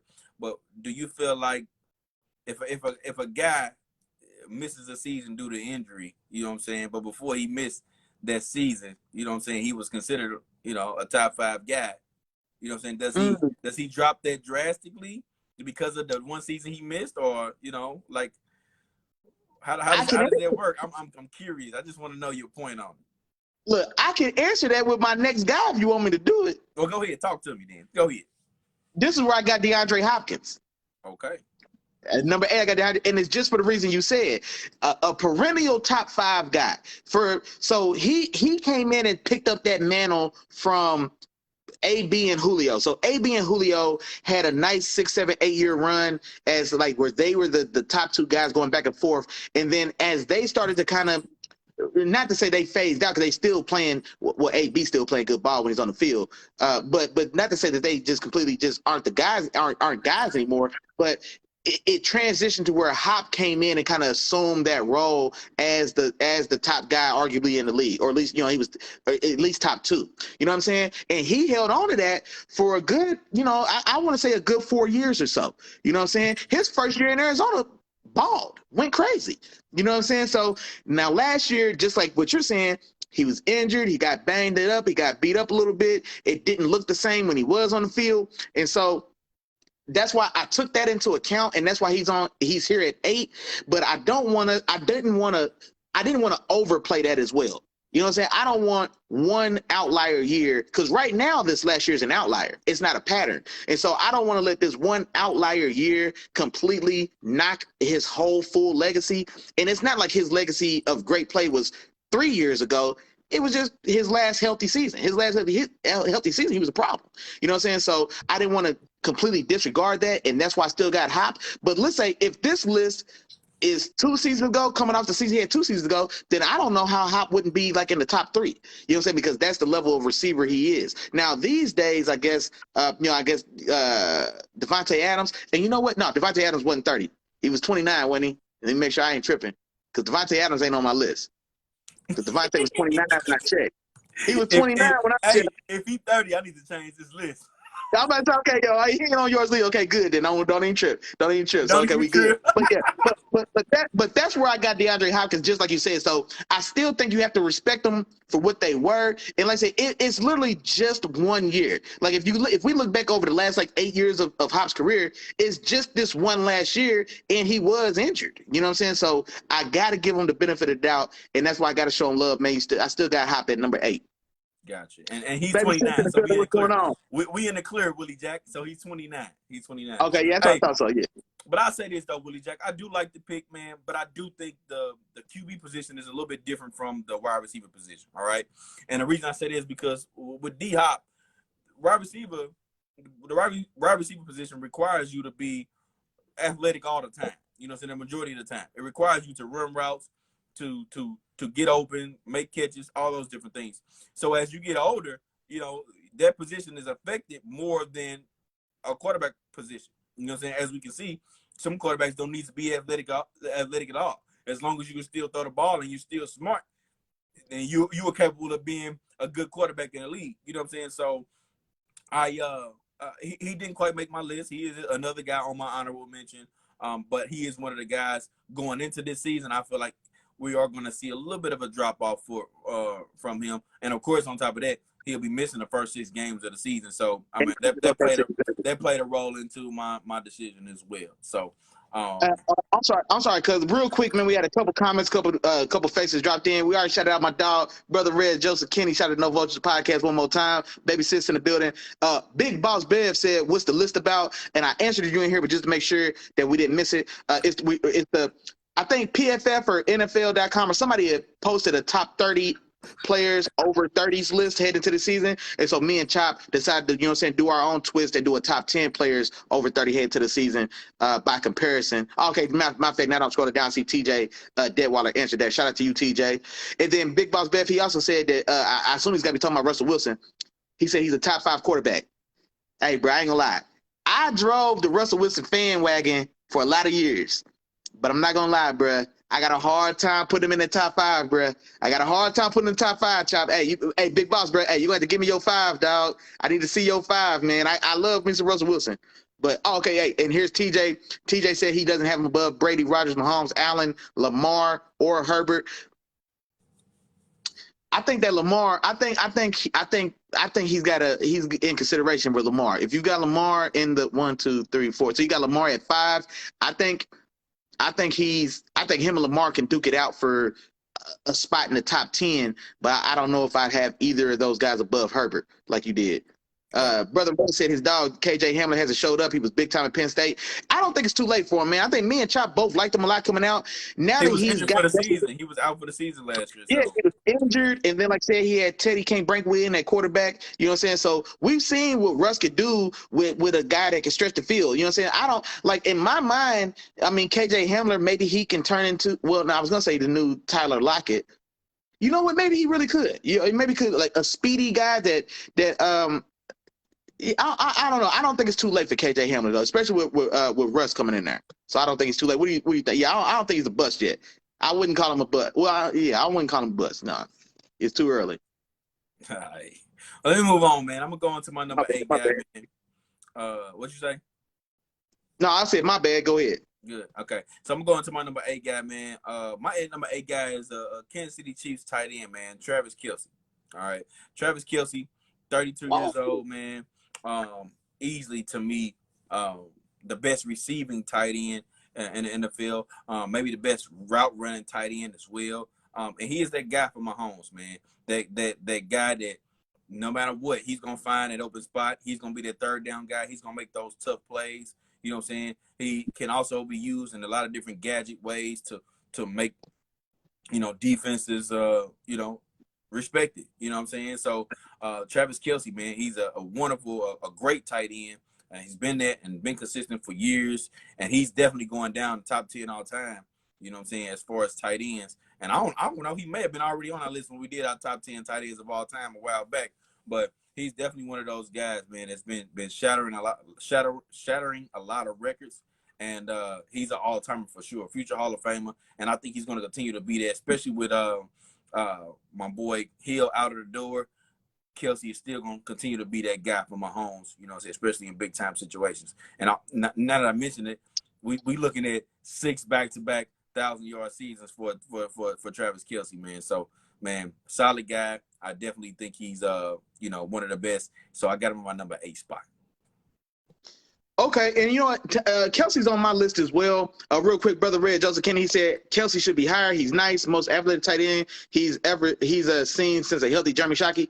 Now, Brother Red, I'm disappointed in you, sir, because you've seen a lot of football. Tell me right now, Brother Red, and this is what I was just about to say as well. Now, Kelce is on my list and he's higher, so I'll wait to do my breakdown a little later. But but you mentioned like his all-time status, and bro, and I know we did do an all-time tight end ranking, and we did that, so I can't even remember where I had him at. But I was thinking about Kelce just the other day, honestly, and I was like, what really is the difference between Travis Kelce and Shannon Sharpe? Other than the eras that they played and the opportunity, because I don't see what Kelce does that Shannon Sharpe did.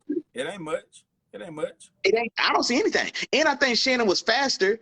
And honestly, because Shannon was a receiver. Shannon transitioned to tight end when he got to the league. So he was a receiver. So I would argue that I would argue that, and the only reason I say that is because when you mentioned all time, and I literally was just thinking about this like just literally 2 days ago, you know what I'm saying? And I was like, you know what, bro? Now that I really think of it, like, I don't think he's better than Shannon Sharpe. I think just the time in which he's playing, you know what I'm saying, like in the way offenses are today. But bro, Shannon Sharpe today is a 1,500-yard tight end, easy.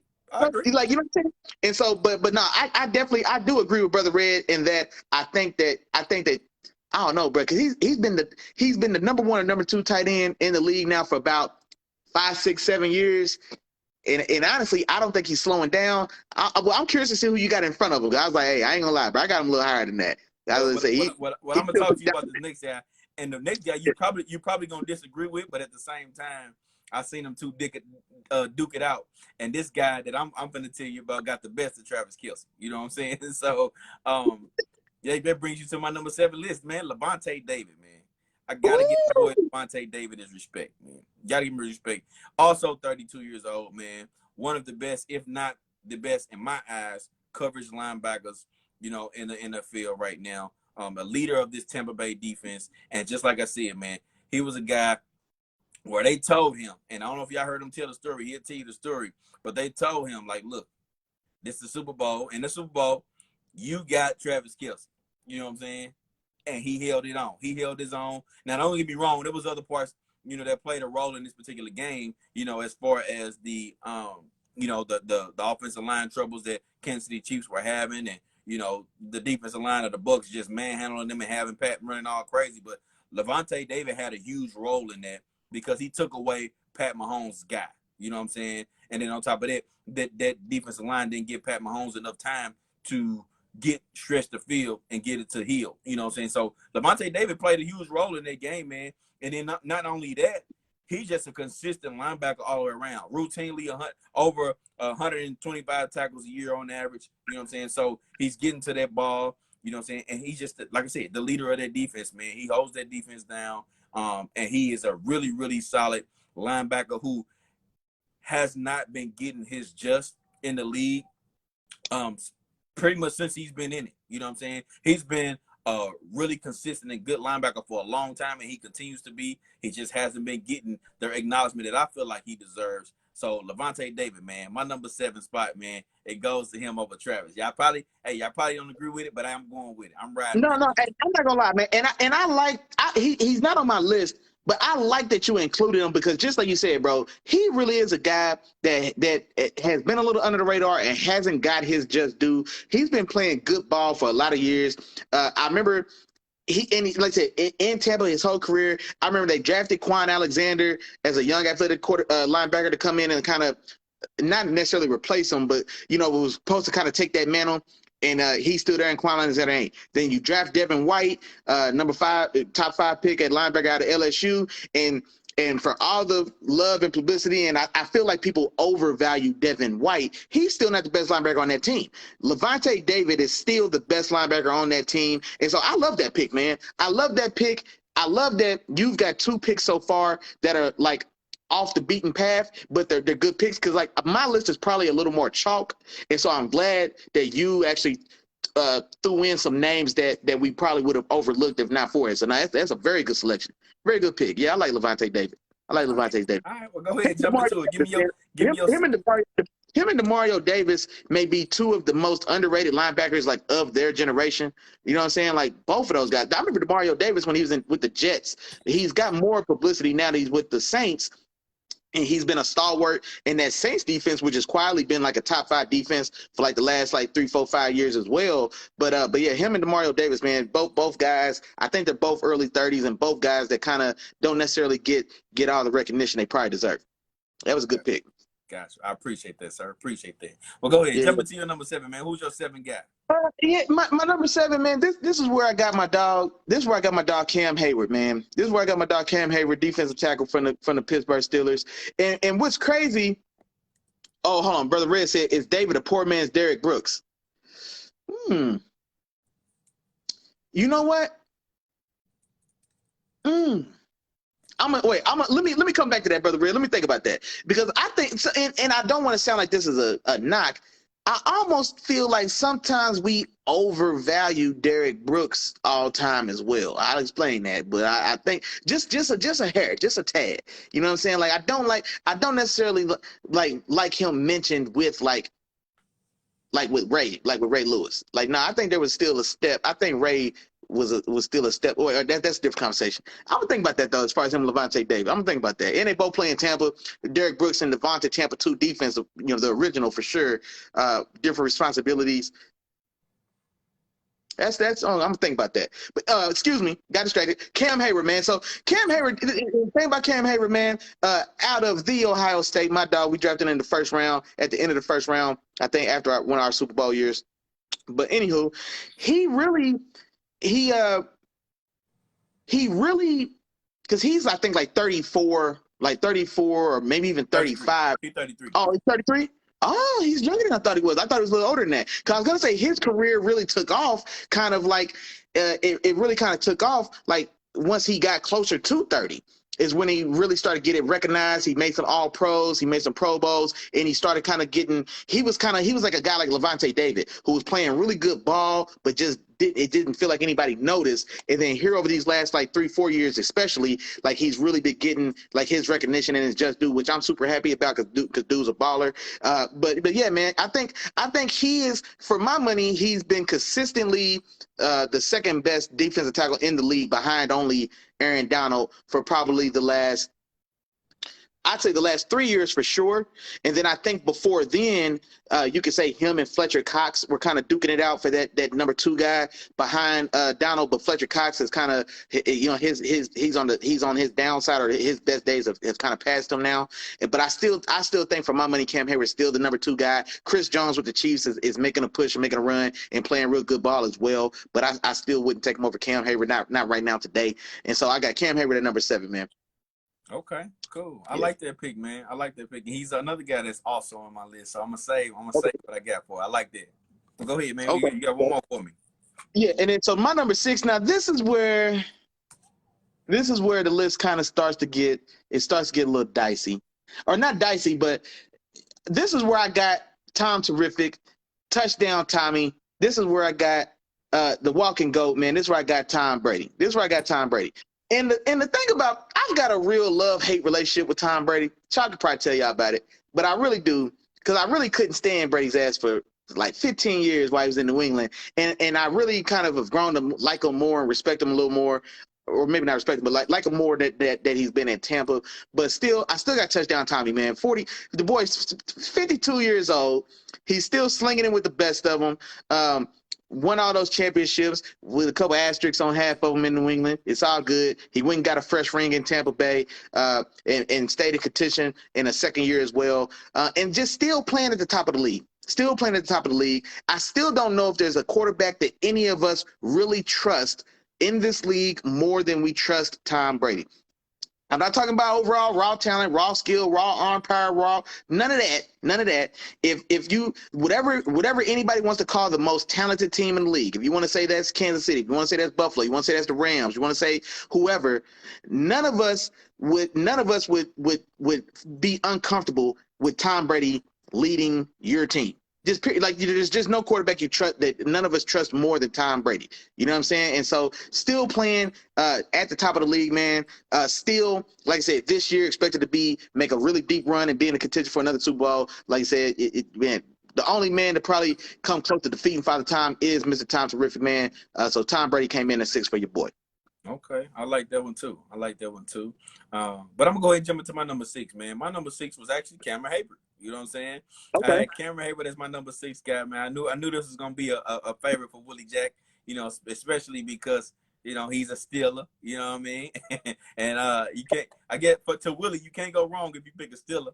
You know what You I'm can't saying? go. The cream rise to the top. I keep trying to tell y'all. If I'd have said somebody like Highsmith, Willie would have been like, "You damn right." he would have rolled with it. But yeah, man, I'd say 33 years old, man, 3-time All-Pro, 5-time Pro Bowler, man. And I agree with you, Willie. Over the last couple of years, man, he has been the number 2 guy behind him. Now we do got another guy coming, right behind them, who I like. Now he doesn't present the same pass rush, but overall, just his ability to just stalemate an offensive line, 2 and 3 guys with Vita Vea, man. I really like him over there. Vita. You talking about Justin? Who you talking about? Justin Simmons? Vita Vea. Oh, Vita Vea. Oh. I really like him over there. Now he's still young. He's not on this list. You know what I'm saying? But I'm going back to Cameron Hayward, man. He has been. I agree that number 2 guy. He is versatile. More versatile than people think, as far as like his ability to, be that run stuffer, be that anchor in the middle of that defense, but also be that pass rusher that can get back to the quarterback. You know what I'm saying? This past year, he had 15 tackles for loss. You know what I'm saying? If you're not familiar with that particular stat, that's a lot. You know what I'm saying? That's a lot. Oh, yeah. He's getting that backfield. He's wreaking havoc along with his partner in TJ Watt and the rest of those guys in their front seven, man. And Cameron Hayward has just been a staple for this defense, man, for a while. So, and it's funny because defensive tackle, unless you're getting like a whole bunch of sacks, it's a hard position to get a lot of recognition in if you're not making a lot of noise. You know what I'm saying? Like, that's one of those positions where you have to, a lot of times guys have to show consistent play for multiple years in order for them to get the recognition that they really and truly deserve. You know what I'm saying? So Cameron Hayward is one of those guys been putting that work in for years, man, and I really like him. So I got Cameron Hayward, man, at my number 6 spot. Okay, no, I ain't, like I said, I ain't got no argument for you, brother. That's an excellent choice. Gotcha. And this is where I move TJ, into. I got to reply real quick. TJ, bro, you tripping, bro. Rams ain't the best, most talented team in the league, man. Stop taking words out of his mouth. He ain't say most talented. We the Super Bowl champ. We the best. We the best. Yeah, the best. We the best. You know what I'm talking about? Anyway, I'm gonna go into my next guy, and this is a guy you already named on your list, man. And this is at my number 5 spot, and this is going into the 2022 season. So I do feel like this is there's something it just in me, man. I got a feeling this is where Russell goes back into prime Russell. He jumps back in, he knocks all the naysayers, because I do feel like a lot of people just waving him off, man. You know what I'm saying? It's like, I get it, because a lot of people have that "what have you done for me lately" type of thing, and they only remember the last thing. Kind of like I was talking about with Kyler Murray. A lot of people, what they remember is that playoff performance, because that was the last thing they seen. You know what I'm saying? So on top of that, a lot of people remember this last season, which was the last thing they seen. You know what I'm saying? In which Russell Wilson got hurt, and when he came back, he struggled a little bit, but he started to get it together. So for the most part, people remember last year with Russell Wilson going through the struggles that he did. But this year, man, fresh off season, had a full off season. You know what I'm saying? He's back. I think he's gonna continue what he was doing. And more to my point, like I said, he's only 33 as a quarterback. My point is that for the quarterback in their position, this is the position where I don't think nothing's gonna be taken away from his game. You know what I'm saying? He's gonna be that same guy we saw that was a top 5 guy. You know what I'm saying? Only difference is we're gonna see it with a different team. Then you got a full off season with Cortland Sutton. I think Cortland Sutton is gonna be back and ready to go. I think we'll finally get a chance to see a little bit more from Jerry Jeudy with a quarterback that can actually get him to rock. You know what I'm saying? And I want to see KJ Hamler. You know, we know he's dangerous, he's athletic, and he's fast, and he's explosive. So I think we're going to see a lot from him. And then, not to mention the run game that he has to help take pressure off of him, you know what I'm saying, when passing, things could look a little great for him over there with the talent that he's surrounded by, you know what I'm saying, in comparison to what he was surrounded by over in Seattle with that terrible offensive line and everything. So I got Russell Wilson in my number 5 spot, man. I think we're going to see some good things from him going into this season. And I think he's gonna make his way in that mix. You know what I'm saying? And those mix with the top guys. So Russell Wilson is my 5. No, and you know what, man? I don't hate it, because like I'm always in Russ Wilson corner, so I always want him to do well. But like I said, I just think, man, there's got to be some growing pains. I'm not gonna lie. All those guys are young. All of them been injured. All of them are unproven. So I think there's gonna be a little growing pains. But no, I'm not mad at the selection at all. I think, like I said, I think Russ can still compete with any quarterback in the league. You know what I mean? Bar none. You know what I'm saying? So Russ, all things equal, I think Russ can still compete at the very highest of levels. But like I said, I just think there's going to be a few growing pains as they kind of, you know what I'm saying? It's just so hard to just hit the ground running like that, man. New city, new team, young players, new offense. Like, man, that's just a lot to handle. Just to come out the box ready to go. I watched Tom Brady do it, and I know he's a GOAT. I just seen Matt Stafford do it. You know what I'm saying? I just seen a couple guys just hit that ground. You know what? And that's fair. Now with Tom Brady, that division was hella weak.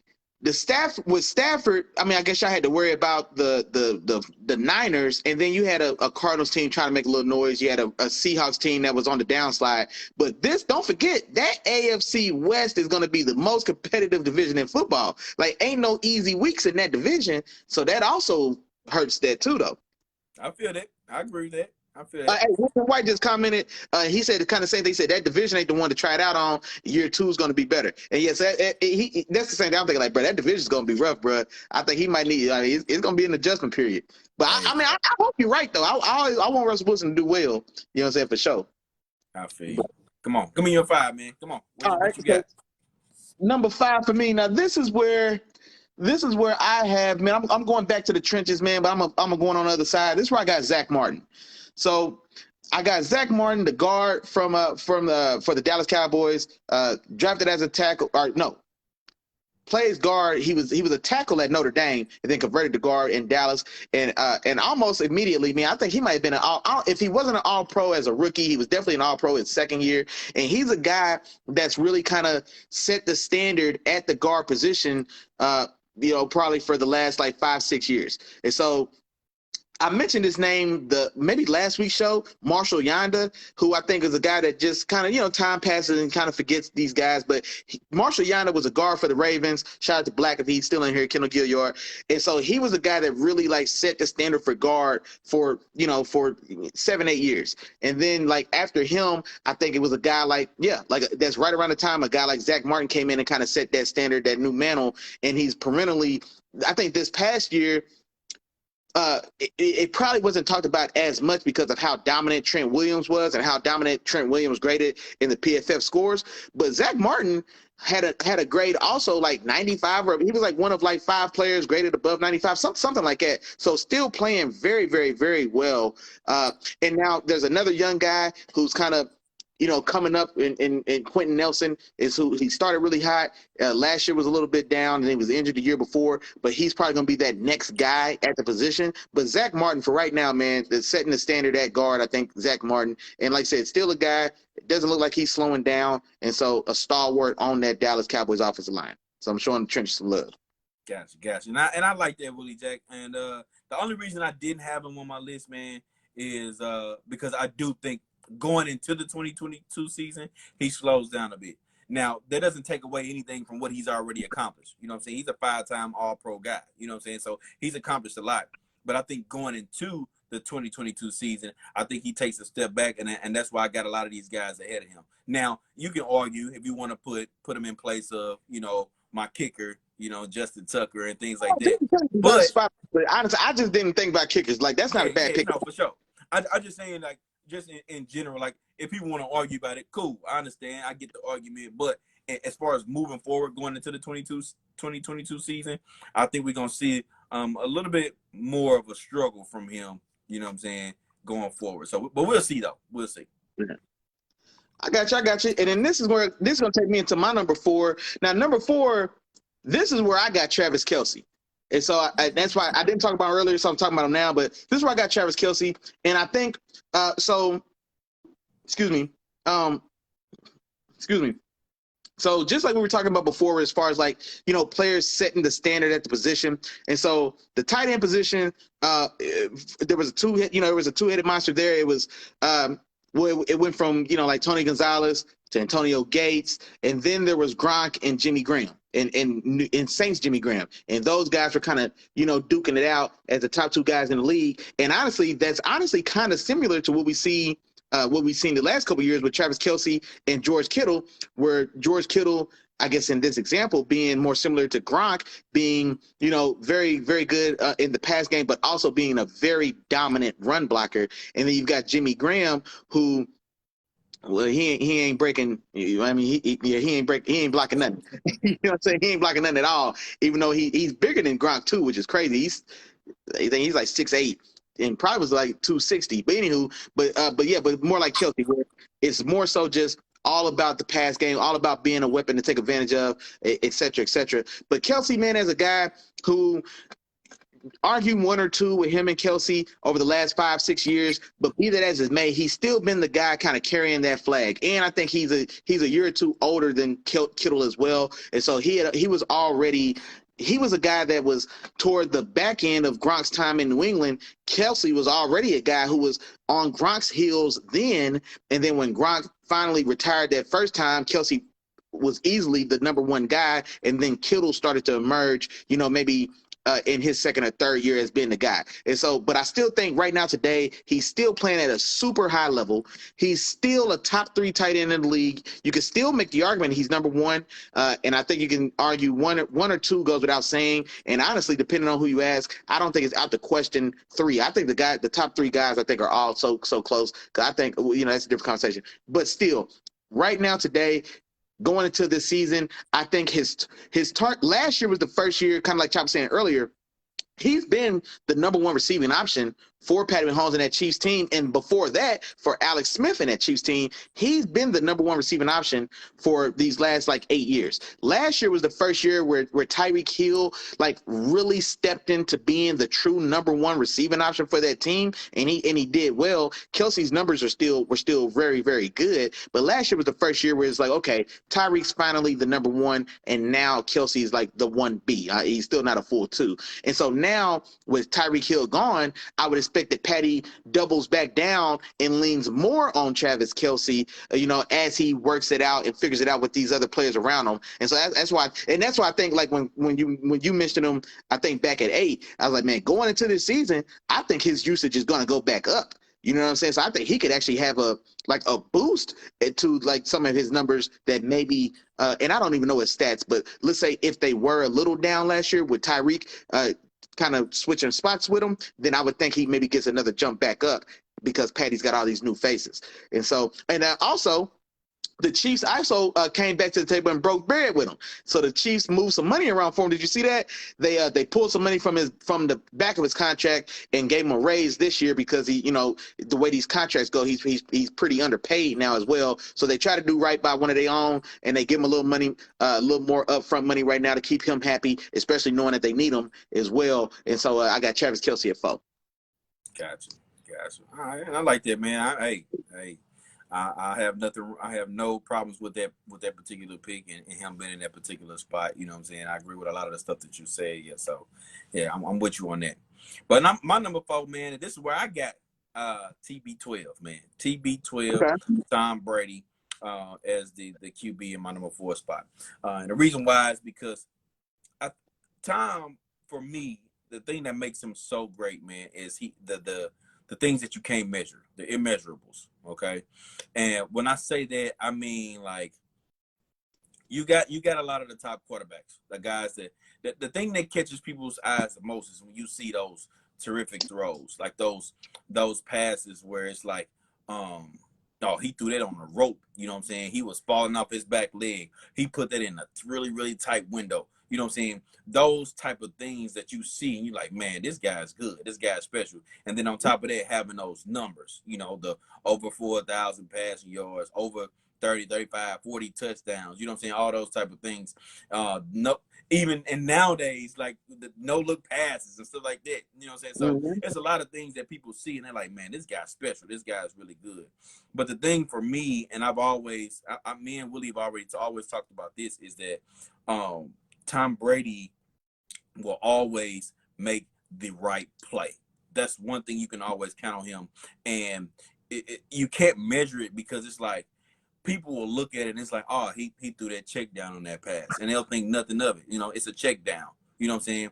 But people don't understand that you can go see another quarterback will go for that, 15, 20-yard pass down the field in that tight window, and it might be an incompletion. You know what I'm saying? Which takes your team to 3rd and 10 versus 3rd and 3, 3rd and 4, and easy manageable situation that it makes it easy for you to get that first down. That Tom Brady, just by making that simple decision, that's something that we just look at and say, that was easy. That wasn't nothing special. But he makes that decision to do that versus doing, some of the other things that we see and we take for granted, which ultimately puts his team in a position. You know what I'm saying? And a prime example is, I don't think you just don't switch nothing but just the quarterbacks. Tom Brady doesn't lose that game in the playoffs against the 49ers. You know what I'm saying? Bro, I was thinking the same thing, bro. I was thinking the same thing. He doesn't lose that game because he's going to put you in a Tom position Brady don't lose at home in the snow to a California team 10-7 at the crib. Come on, man. That ain't happening. Like Tom Brady doesn't lose that game. You know what I'm saying? So it's just those type of things that that go a long way for me when you truly, truly understand the game. And that's what I'm talking to. I'm talking to the people who truly understand this game right now. Because you got to understand to really understand the magnitude of that, or just making that type of play, or being the type of quarterback to make that type of decision and put your team in a better position to win. You know what I'm saying? That's the thing with Tom Brady. That's the thing that makes him so great. I think that's part of the reason why he's won as much as he has, of course, with everything he's had around him too. You know what I'm saying? Don't want to take no credit away from everybody else, but it's the reason why he's a winner. You know what I'm saying? He's also a competitor at that. So, man, to be in this league, you know what I'm saying, at his age and still be playing at the level that he's playing with, man, got to give it up to that guy. And I think he's still gonna have another year where he throws 40 tubs. You know what I'm saying? Because it's looking like Chris Godwin may be ready for season opener. Mike Evans is still gonna be there. And then now you throw in a little bit of Julio and Russell Gage. You know what I'm saying? So I think they're gonna be all right. They're gonna be all right, man. And Tom Brady's still gonna have this team looking good, and they're gonna be a playoff contender. They are the team that's probably gonna take their division. So TB is my number 4 guy. Good. No, I ain't mad at it at all. No arguments from me. Now that brings me to my number 3 guy. And I'm gonna go over to San Fran, man, and I'm gonna talk about my guy Trent Williams, man. Trent Williams is my number 3 guy, offensive tackle, San Francisco 49ers, and we talking about a straight dog. You know what I'm saying? He is Also, here's another guy who is 34. He's 34. No, I'm sorry, 35. He is 35 right now. He's 35 now? Oof. No, I'm sorry. I had it right first time. 34. I did my math wrong. He's born in 88 and birthday in July. So he just turned 34. So 34, we talking about a guy that's a straight dog and clearly in my eyes, is the best offensive tackle in this league. Now, this is the crazy part, right? I think he's been the best tackle, for the last, what would you say, Willie? Maybe. Bro, I'm not going to lie. I preferred 2-3 him. years. No, I'm not going to lie. There were years when he was in Washington that I preferred him to Tyron Smith when Tyron Smith was in his prime in Dallas. Like, it really was. So I've been a Trent Williams fan for a little while, and I think what ended up happening was he got overshadowed early in his career because him and Tyron Smith were in the same class. Tyron Smith is, of course, in Dallas. Dallas has its own. Everything's bigger in Dallas. You know what I'm saying? Or they say everything's bigger in Texas, but it just really is. The lights are bigger. You know what I'm saying? The public, so everything's bigger. And not to take anything away from Tyron, but Trent Williams, for me, was right there in line and in step with Tyron Smith. And I think a couple of those years where they were both in that same division, I would have gave a nod to Tyron Smith a couple of those years. So yeah, I agree with you completely. So I'm gonna ask you this, Willie Jack. He's played 11 years in the league. So he's going on his 12th year. How many All-Pros you think this guy got? For as good as he is. Ooh, man, that's a damn shame. Just give me a guess. Hey, you know what? I'm gonna tell you why I know it's. I would guess it's less than 3, and I tell you why, because I know Tyron Smith got a lot during that same time. I know David Bakhtiari from the Packers got a lot of those. I think he's been playing long enough that he might have even been playing with Joe Thomas from the Browns. So I would say maybe he's got 2, and I bet you those 2 may be the last 2 years in San Francisco. He's got 1. 1? This past year. This was his.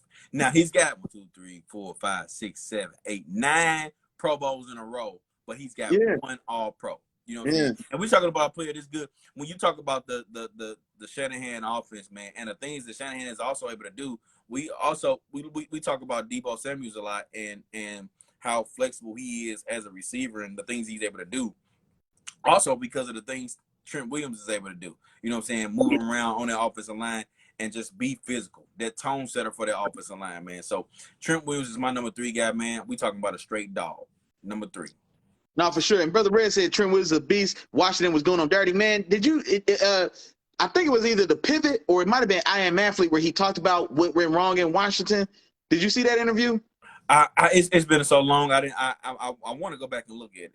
Okay, yeah. So what happened in Washington, because if y'all remember, he sat out a year because he had cancer. He had cancer in his head. And he reported, they didn't know it was cancer, but it was like over the course of like 2 or 3 seasons, he had some type of like spot or some type of painful area in his head. He kept telling the train. First, he thought maybe it was a problem with his helmet, so he reported to the equipment managers. And then he told about the team doctor and et cetera, et cetera, et cetera. And he played like that for, I want to say it was like 2 years. And then I think one day, I can't remember exactly what happened, but something drastic happened that he finally was like, hold on, I got to go get looked at. And had like, I don't know if it was brain cancer. He had some type of cancer. You know what I'm saying? And the team had literally like misdiagnosed it, or they didn't take it serious, or they ignored it. Or I think maybe he even told them like, hey, I got an outside opinion, and reported to them, and they shot it down. It was some crazy stuff going on. And then they tried to like blackball him from the team and say he was, it got really messy in Washington. So he got himself healthy, sat out a whole year, goes to San Francisco, and then shows, you know what I'm saying, and then showed himself to be still a monster in this league, man. So no, definitely respect, and he's coming up on my list as well. So I'll sit on it for just another second. All right, well, give me your number 3 then. We on 3. Number 3, and see, this is the one where it gets rough because it is about kind of your outlook going into this season. And then I also still wanted to, it just was like, I had him lower on my list and then I couldn't leave him there. This is where I've got Aaron Rodgers, man, A.A. Ryan. And the thing about A.A. Ryan is just talent for talent, bro. This is a guy like talent for talent.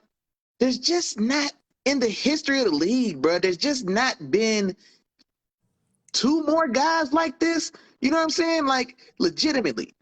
can touch any part of the field he wants to with pinpoint accuracy. Yeah. I'm talking about Drew Brees' accuracy with Brett Favre's arm. You know what I'm saying? Like, bro, Dan Marino's release. You know what I'm saying? Tom Brady changed the way he throws the ball, and now he throws the ball. His arm motion, he changed and trained for like 2 off seasons to mimic the arm motion of Aaron Rodgers. And Tom Brady will tell you, it's extended his career. Because like Aaron Rodgers has this weird like side cross body motion. Bless you.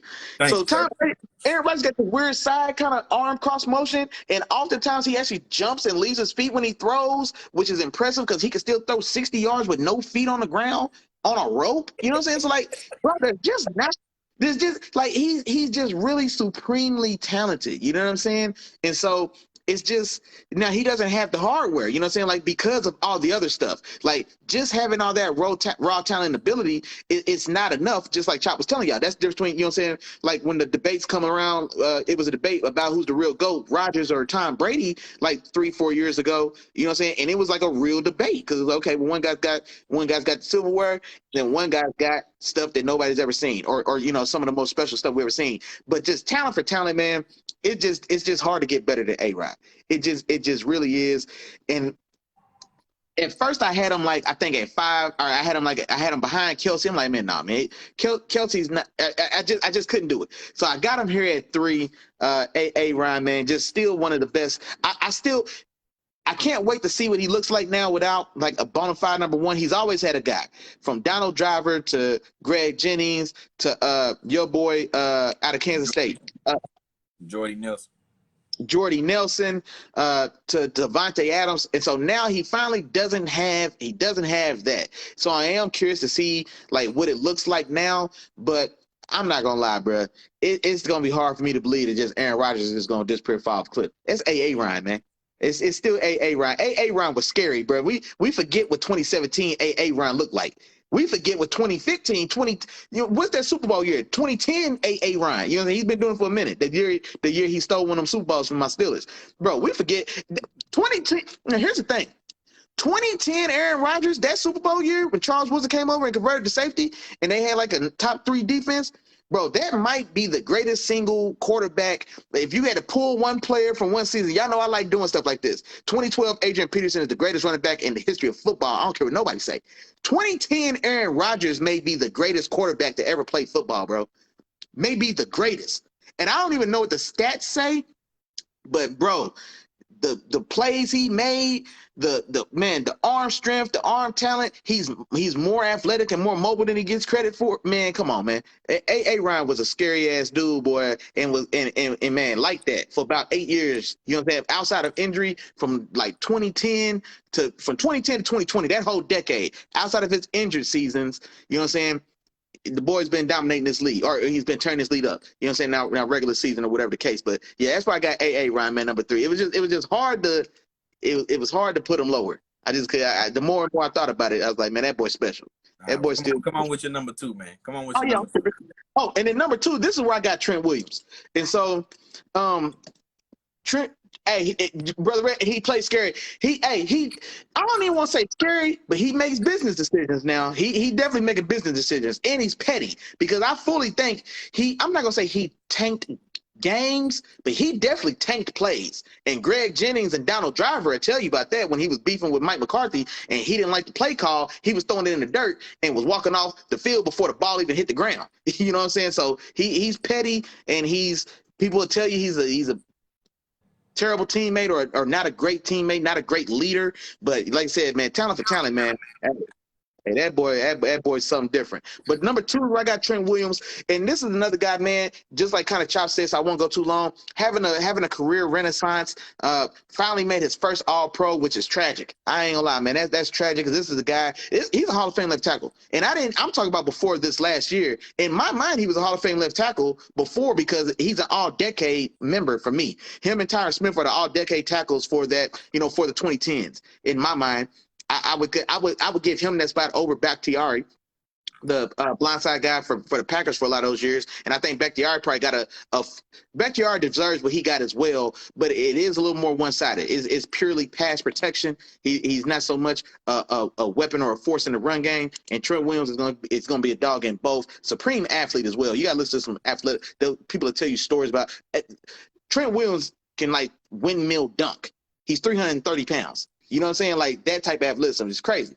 But yeah, no, Trent Williams, man, I'm glad he's finally getting his respect and his just due.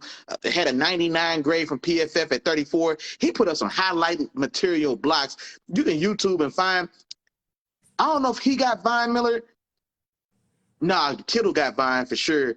Man, Trent fired on a down block and went second level and put somebody's linebacker on a stretcher. I know the boy saw black, and then there was a whole bunch of stars, and the boy probably thought it was on Pluto. I wish I'm gonna find that clip. It was. I'm gonna send it to you, boy. I'm trying to tell you, boy, he did somebody wrong.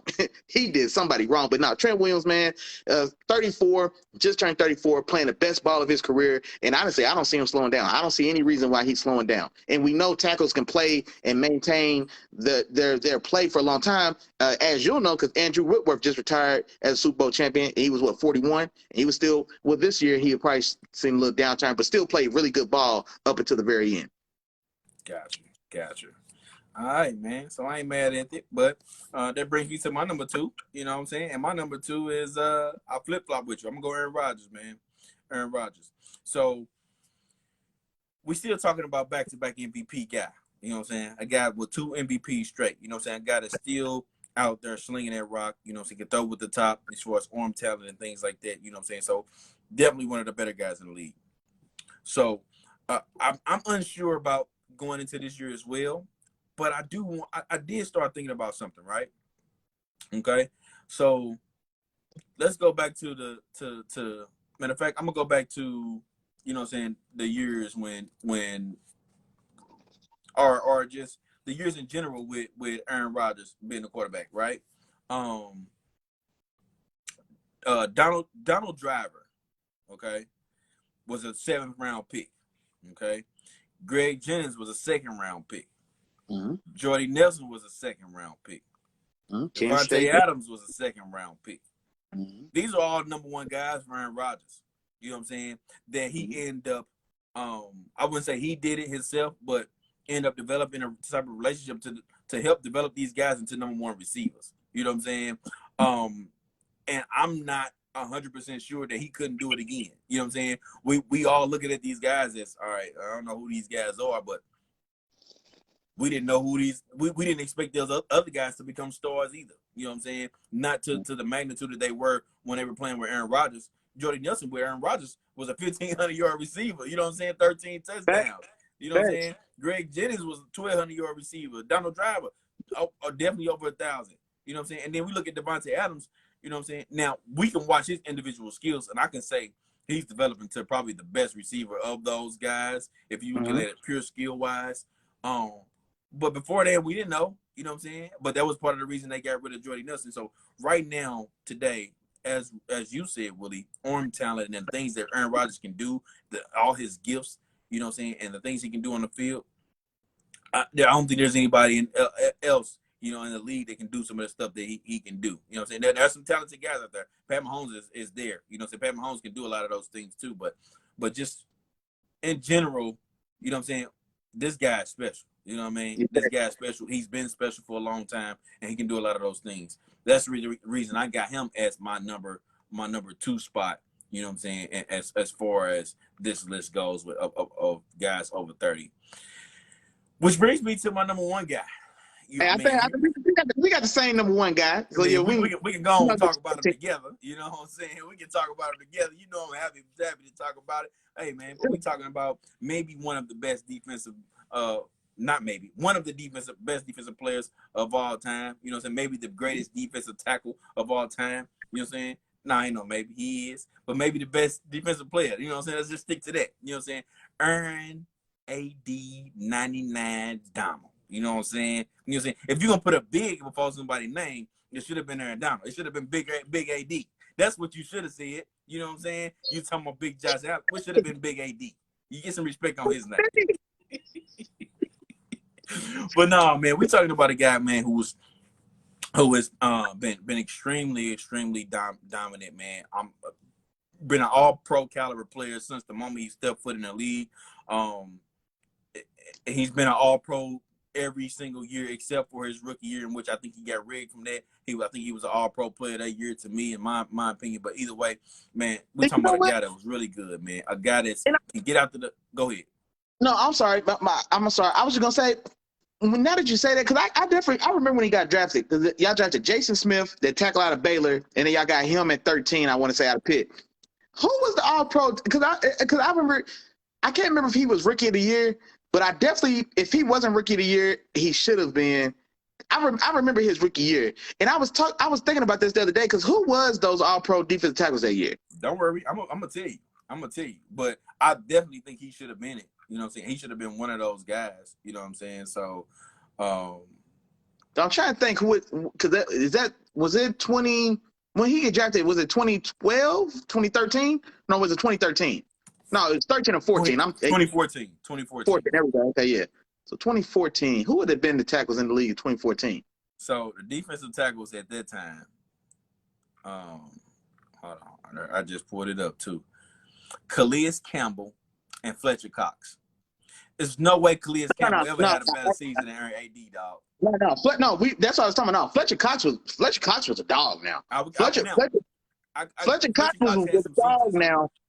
Fletcher Cox was had some seasons, but I don't think Calais Campbell ever had a season. No, I ain't gonna lie, bro. Calais Campbell, because he would have been still with Arizona that year. Yeah, he was with Arizona. Okay, yeah, because Calais Campbell was a guy who was a little under the radar because he played in Arizona, and then remember when he first went to Baltimore, and I think he won another All Pro when he got to Baltimore, and like really kind of hit the scene.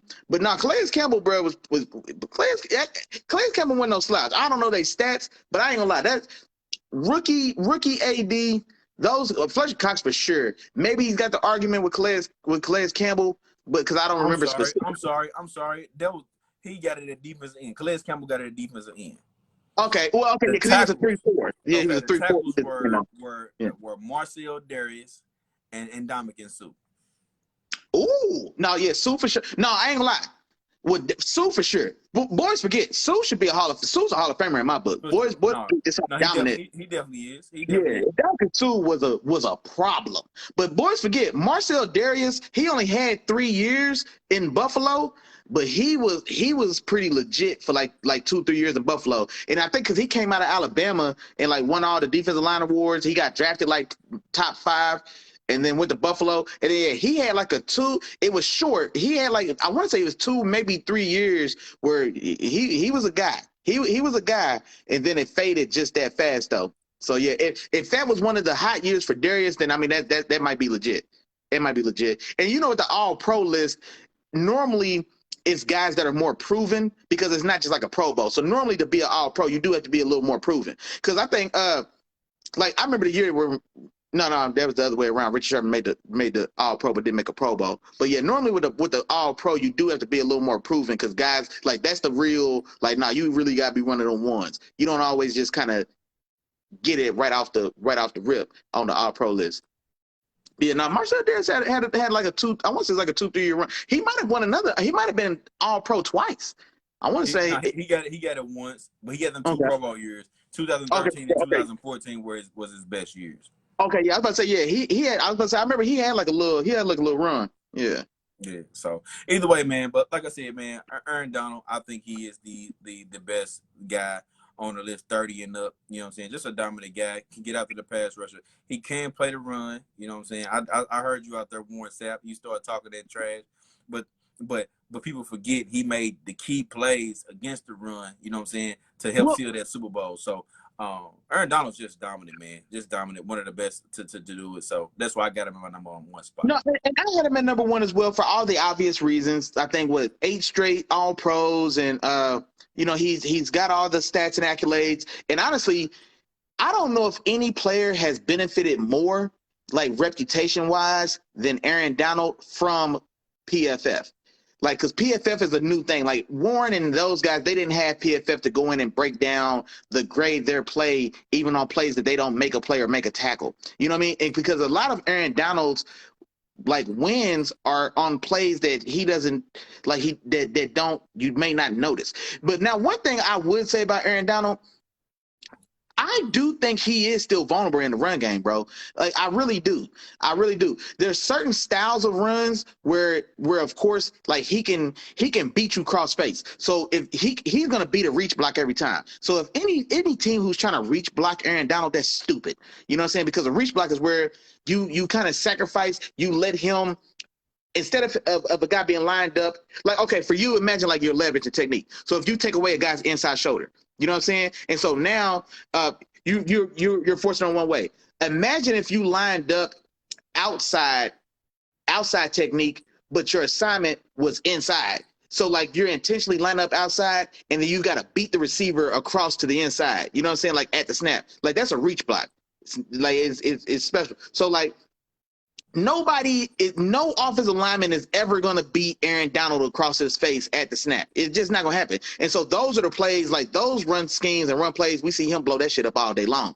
You know what I'm saying? And like getting in the pocket of a puller. And so when a guard pulls, he's able to get in the pocket of the guard and beat the ball carrier to the ball. You know what I'm saying? Beat him to the spot. But he can be moved off the spot when it's pure power in like pure power or pure base, I should say, because power is a specific scheme where you do pull. So I'm not talking about it that way, but you can run right at him. You know what I'm saying? You really can. And especially like, because playing inside in those trenches, like double teams in the run game, that's regular. So it's not, you know what I mean? So like guys like Cam Hayward, guys like Fletcher Cox, guys like Calais Campbell, Marcel Darius, and Dominican Sue, they get doubled every run game, every run play, and these guys still hold the double shot or shed and still make a play or stonewall both guys and still. So like Aaron Donald does have like limitations in that aspect, but everything else is just so dominant that it's still able to just, you know what I mean? You can't even. You don't even think about those because he's going to make up for anything that happens in the run game. He's going to make up for it 1,000 times more everywhere else. And he still is going to make other plays as far as you can't even run outside. Running backs can't get outside on Aaron Donald. You know what I'm saying? Like Samaje Perine in the Super Bowl found that out. He couldn't even turn the corner on Aaron Donald. You know what I'm saying? So if he gets to open up and use his speed for sure, but I think there are some things that probably like well, I only say that because I think that's what Warren Sapp was getting at. Because like Sapp was a guy to where he got those doubles and still made plays in the run game. So I think now, of course, he wants to toot his own horn as well, because before Aaron Donald, he was looked at as the guy or like the standard. You know what I'm saying? So he's defending himself, which is expected. But I think I saw the interview as well. I think that's some of what he was trying to say. And I don't think he might have went a little too hard on it, but I think that's what he's getting at. Like, you know what I mean? But nah, man, like you said, though, as far as this list concerned, man, and then all-time, man, this is definitely – he's an all-time guy. You know what I mean? All-time top 75, whatever those lists are when they revamp it or whatever, this is a guy, man, so it's hard to argue. Gotcha. You got anything else to add to that, since I know that's your number one guy, too? No, man. I think we hit everything, man. We could revamp. We could recount real quick. For me, Aaron Donald 1, Trent Williams 2, A. Ryan 3, Travis Kelce 4, Zach Martin 5, Tom T.B. Brady 6, Cam Hayward 7, D Hop 8, Russell Wilson 9, and Cam Jordan 10. Okay, and my number 1, of course, Aaron Donald. Number 2, Aaron Rodgers. 3, Trent Williams. 4, Tom Brady. 5, Russell Wilson. 6, Cameron Hayward. 7, Levante David. 8, Travis Kelce. 9, Khalil Mack. And number 10, Justin Tucker. Honorable mentions. Throw a couple names out at me, Willie Jack. Honorable mentions. Keenan Allen, I considered because I think I considered Keenan Allen, and honestly, I thought about Demario Davis as well. Khalil Mack, who I ended up putting Cam Jordan in instead. Von Miller still playing real well, looked damn good with y'all in that Super Bowl. So I think Von Miller and Khalil Mack were probably my next two up, and then I looked at Keenan Allen as well because he's another guy that's been doing it for a long time, and I don't think he's slowing down, and so those would have probably been the next guys up for me. Got you. Same over here, man. I know I didn't have Cameron Jordan on my list as you had. He was one of the guys I thought about, and then Zach Morton. And I gave everybody the explanations on that.